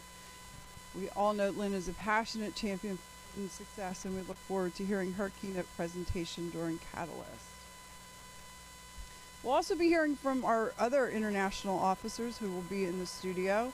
Victoria Orifice, our Division I International Vice President from the New England region. Jacob Lambie, International Vice President of Division II. Elena Wong, International Vice President of Division III, as well as Mariah Mayhew, International Vice President of Division IV. We look forward to hearing from all of our international officers during Catalyst. So how do you register, right? We want you to register by chapter. Advisors will register the entire chapter. And there is an early bird incentive that's still available. There are still some party packs available, so as soon as you register, those party packs will be sent out to the chapter. It will include 5 PTK Catalyst 2021 pins. If you haven't seen it, take a look on Phi Theta Kappa's Facebook page, and you'll see the brand new sparkling Catalyst pin that's pretty awesome. 5 PTK Catalyst 2021 t-shirts and some surprise items to get PTK Catalyst vibes flowing. We know that some chapters across the country are able to gather, of course, remembering social distancing guidelines, and this party pack will be an absolute addition, a good addition to your plans. So there's a little bit about the party pack and what's involved there. So chapter registration expands access, and this applies to chapter advisors and members. So your chapter, when they register, any member who became, any student that became a member between January 1st, 2017, all the way up till this March 29th, will be able to access the virtual feed of Catalyst. Advisors will register your chapters as a group with one registration, right? And this will cover all advisors and all members who join during that period.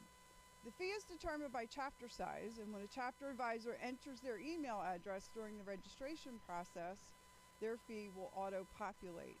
If you need to know your chapter's fee in advance, all you need to do is email events@ptk.org. If you have any questions about Catalyst, direct them to events@ptk.org. So members, your advisor will register you and the rest of your chapter as a group. Do not register your chapter, or do not register individually, okay? If you have questions about the status of your registration, contact your chapter advisor. Chapter registrations are non-refundable at this time. There is individual registration available, and that applies, it's a $250 fee, which applies to alumni or any members who joined before January 1st, 2017, any sponsor representatives, past international officers, special guests, and VIPs. Individuals in these categories will register themselves using the individual registration. So, how will we watch, right? The event will be hosted at Phi Theta Kappa's on their virtual platform, and every attendee will receive an email the week prior to PTK Catalyst with a viewing link and instructions. So don't miss out, and make sure your email address is current and you are subscribed to receive Phi Theta Kappa emails. To do this, 3 steps. Go to the PTK members page, click the login button, enter your login credentials, click on your name once it appears to view, and edit your preferences. The email address that sits in the database is the one that you used when you became a member. If that's not the one that you are checking, you will want to update it as soon as possible. What's really cool is that the PTK Catalyst will stream in Eastern Standard Time. However, sessions will be available for viewing on demand if you're not able to tune in at that time, quite like what we're doing. Will everything be live or recorded? We will offer the best of both worlds. Educational forums will be recorded in advance and available to view on demand at your leisure. The general sessions, however, will be streamed live, and this includes the International Officer Candidate Finalist Caucus. And yes, this year closed captioning will be available for your use if desired or needed. So will PTK Catalyst be available for viewing after the live stream event? That's a yes. If you're unable to view Catalyst live due to time zone differences or other reasons, you will be able to view all sessions after their debut on demand at your leisure. So PTK Catalyst 2021 will be recorded during the live stream. Approximately 3 days after the live event, we will upload the recorded session, and you'll have about 60 days to view that.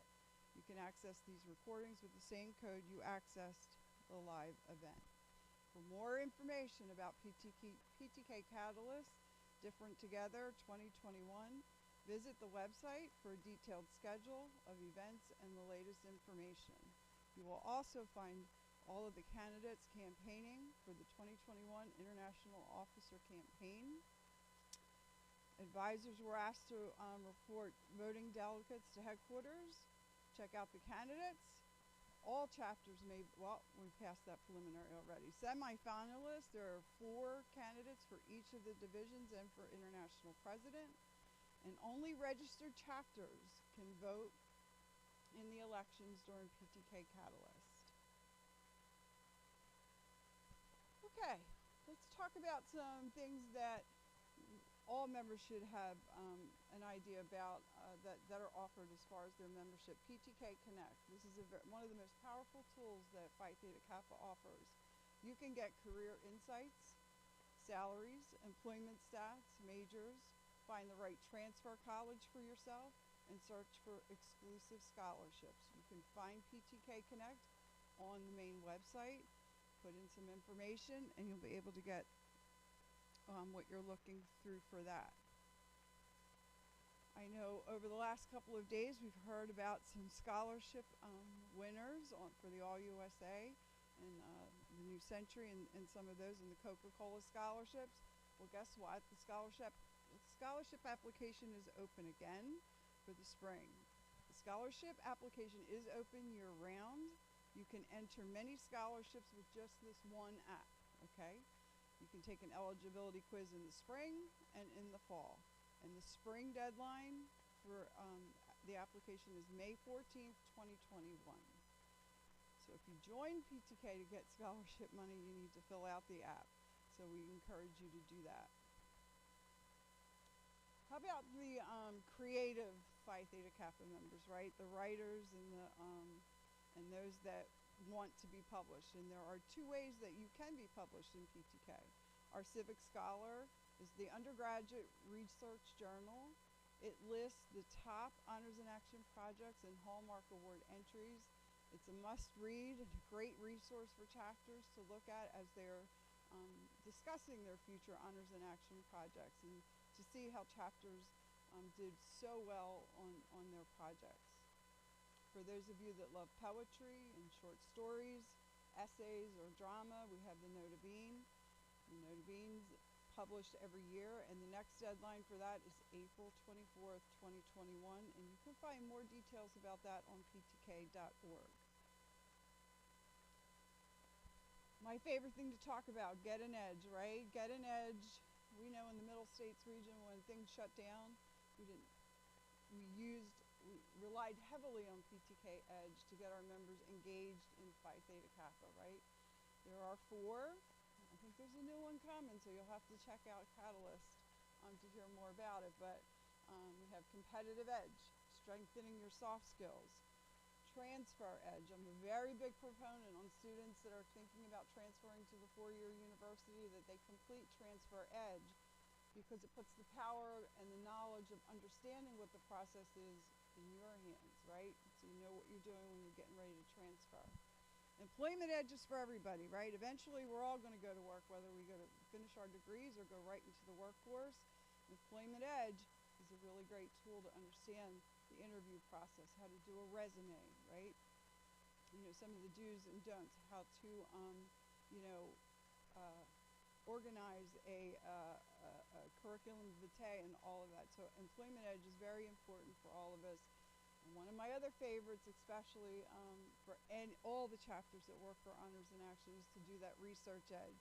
It's 3 levels. It helps you understand the process and the purpose of doing effective research, not only for Honors in Action, but as you move on throughout your career. Okay, Leadership Development Studies, another awesome program that Phi Theta Kappa offers, where it's now totally all online and it's available to you as a member, right? It's no textbook required. It's free for PTK members. Non-members pay a $10 access fee. Instructor certification seminars are held annually for advisors, and certified instructors can teach it as a course for credit. A little earlier today, we heard from Fran Burchell, who just recently went through the certification process, I believe she got a lot out of it, and it was great. We were grateful that she took what she had learned to put into the presentation tonight. The Middle States region uses the Leadership Development Studies during our Summer Institute, and I encourage all of you to take a look at your leisure. Oh yes, the 2021 honors study topic to the seventh generation inheritance and legacy. This topic will continue for this year. I challenge you not to wait until the summer or the fall to get started on this. If you have last year's guide, get started. Your chapters can get together and brainstorm some of the themes and take a look at it. I know that some of the chapters across the country have done outstanding work in their honor study topics this year, and we look forward to celebrating them at Catalyst. A timely topic, especially, and we never know what the topic's going to be, and then when it gets presented to us, and it's just a strange sort of way, it just kind of fits the times that we're in. And this topic was definitely one of them. Chapter projects. We know that over the last, especially this last year, where do we get started, right? How are we going to do an honors in action, right? How are we going to do a college project, especially in the virtual environment that we're in? And I'm really proud to tell you that there's plenty of resources on ptk.org for both of these. It's never too early to start and take a look at these. Both of these projects are part of the 5-star chapter development plan, and we want you to get started sooner than later, right? Don't push it all to the end of the year because it just makes it a little bit more hectic, and we don't want to do that when we have the information there. Something that was published back in October, I believe, and it kind of got lost in everything that was going on, but I think it's the best tool that we have right now for chapter leaders. And it does say chapter leaders, it doesn't say chapter officers. This is good for every member of the chapter to pick up and take a look at. It's an instruction manual for leading your PTK chapter. When you're looking at the 5-star chapter development plan and you go, well, where do we start with this? You go back to this guide and you take a look at it, and it's loaded with ideas for you and your fellow chapter members to sit down and work through. How do we bring awareness to the campus? What are some ideas that are in the guide? You can take a look at them, you can modify them, you can make them work for your chapter. All of this to build an active, engaged chapter. Some of the things that are included in it, and some of the big highlights are the ideas on how to run a digital forward recruitment campaign, right? Highlight transfer opportunities at induction ceremonies. Promote virtual inclusion in your chapter, which is very important during these times that we're living in.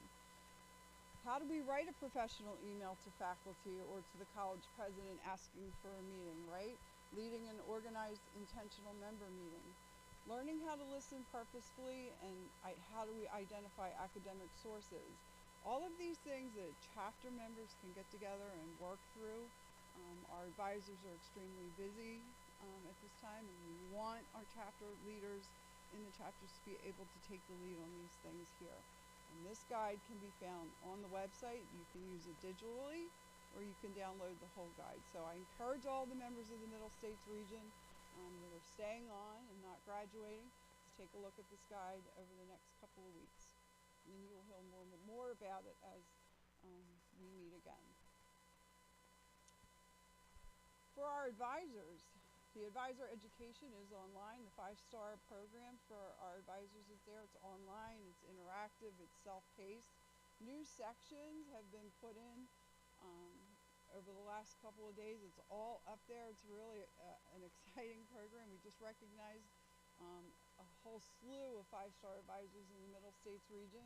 Whether you are a brand new advisor, whether you've been around for a while, whether you've been around for 45 years like my friend Dr. William Rickert, this is a good program for you to get some ideas and hear from advisors that have been through the trenches and how they work with their chapters to have them engage in society programs.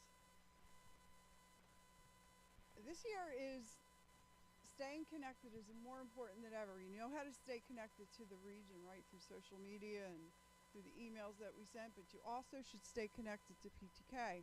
And they offer plenty of ways for you to do it. There's PTK News on the website and also PTK blog. I love reading the blog. There's such great stories that the international officers have written. Dr. Lynn Tinchell-Ladner have written. It's a great place to just have a conversation. And of course, you can find PTK on Facebook, Twitter, Instagram, LinkedIn, YouTube. So stay connected by doing all of that. And if you ever have any questions, you can always reach out to your international officer team, right? Levada being the international president, your international vice president of Division 1, which the Middle States region is a Division 1 region, Victoria Orifice, Jacob Lambie. What happened here? Okay. Elena Wong for Division 3. Division 4, Mariah Mayhew. And your Division 1 specialist, Miss Monica Bates. Anything related to membership services, whether you're a member or an advisor that needs some assistance in getting those enrollment files up there, or have questions about moving members or the status of membership, that is the person that you, for the Middle States region, to contact. Monica is a great, very knowledgeable membership services specialist. And new, I think you heard a little bit about it, myself and my colleague Ryan Nicole Martin, also a former regional coordinator from the Arizona region. Both of us started early in January, and we are the chapter outreach and development coordinators. And what's really great about what we do is we focus on helping advisors, you know, with anything that they need. Is it support, understanding how to get started, you know, want to share with us an idea that you have and they, you know, want some feedback on it. Both Ryan and I have virtual hours each week. Ryan's on Tuesday from 10 to 1 Central Time, and I'm on Thursdays from 2 to 5 Central Time. But if these days don't work, both Ryan and I are willing to work with your schedule. So please reach out to us. We really want to help you. And if you have any best ideas or best practices that are going on at your chapter, please share them with us. Ryan and I have some years with Phi Theta Kappa, but you know, we want to hear all of the best practices out there so that we can help the chapters of Phi Theta Kappa better engage in the society. Not gonna, if you have any questions, feel free to email me. We'll make sure that we make this PowerPoint available in the on the website. And one of the things that I think you've heard kind of consistently through these last couple days, and of course for me, and we'll talk a little bit more about that tomorrow, but membership changes lives, right? And I want to change that a little minute. Active membership changes lives. When we engage in all of the benefits of membership, it does change your life, whether you're looking, you know, for that scholarship, or if you're looking to increase your leadership development and you're going into the workforce, you're just wanting to build a network of people that you want to be able to work with and know and support. Definitely, that statement couldn't be any truer. Membership changes lives. So I thank you all. I'm going to go to the desk. Are there any questions in the live chat? No? No? Oh yeah? Just oh yeah? Oh yeah? Well, I thank you for listening, and it's been an honor to present the headquarters update to the Middle States region, and we are going to get ready to go over to Miss Jennifer Gasparino.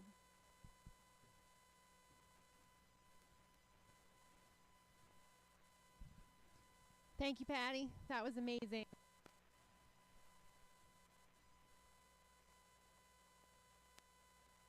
Middle States. And look around now. See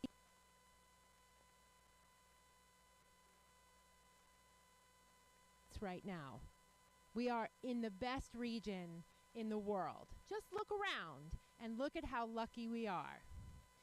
So, I hope you're getting ready for the political rally, and I hope you're excited for tomorrow. So before we end this session and take a break for our political rally, we're going to hear a little bit from Eliza. I'm looking for a mind at work. I'm looking for a mind at work. Work? A mind at work? Let's see. Middle States. Let's see who we have working. Behind the scenes. Don't show behind the scenes. To the social media. To the alumni. The man behind the curtain. Don't pay attention to the man behind the curtain. Don't pay attention to the man behind the curtain. That's a mind at work, Middle States. That's a mind at work. Are you satisfied? I'll never be satisfied. I'll never be satisfied. A mind at work. A mind at work. Are you satisfied? I'll never be satisfied. I'll never be satisfied. See you tomorrow, Middle States.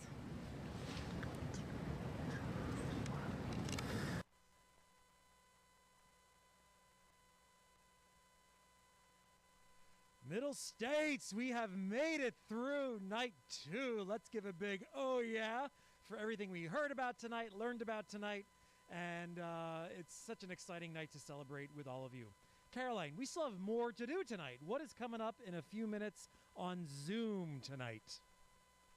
So, I know it has been a long night, but we have the political rally for the candidates happening in exactly 15 minutes, which is right around 10:15. Yep. So make sure that you go back to the schedule that we have on the website and click the Zoom link for the political rally. The candidates have been preparing. They're excited to see you and hear your questions so you can get to know them a little better. And after the political rally, the Middle States is all about fellowship, right? So the alumni have prepared different things for us to do tonight as it relates to fellowship. There is a music night. They have a lot planned for you to finish the night and kind of blow some steam after so much information that we've learned today. And are you excited for game night? Very excited for game night tonight. We need to give a big shout out to all of our alumni supporting this convention. We got alumni here in the house in Jersey and alumni back in their own houses tonight, ready to have some fun on Zoom. So thank you to all of our alumni. Tomorrow, we have a big, big day. It's a twofer. It's a double header. It's a double feature. We got it all tomorrow, starting bright and early at 10 o'clock with the King. The King does not like people to be late. That will make him very mad. So please be sure you are connected and logged in on Vimeo for 10 o'clock tomorrow morning. We then go into some educational forums at 11 and 12. Voting is done by 3. And then tomorrow night is the awards gala. We will be starting at 7 tomorrow night, and it'll be a great night to be here to celebrate all that the region has accomplished. A couple surprises will be tucked in throughout the night, and we get to recognize some great leadership in our region and celebrate change that is happening. So we look forward to seeing all of you back here tomorrow night. Enjoy your evening.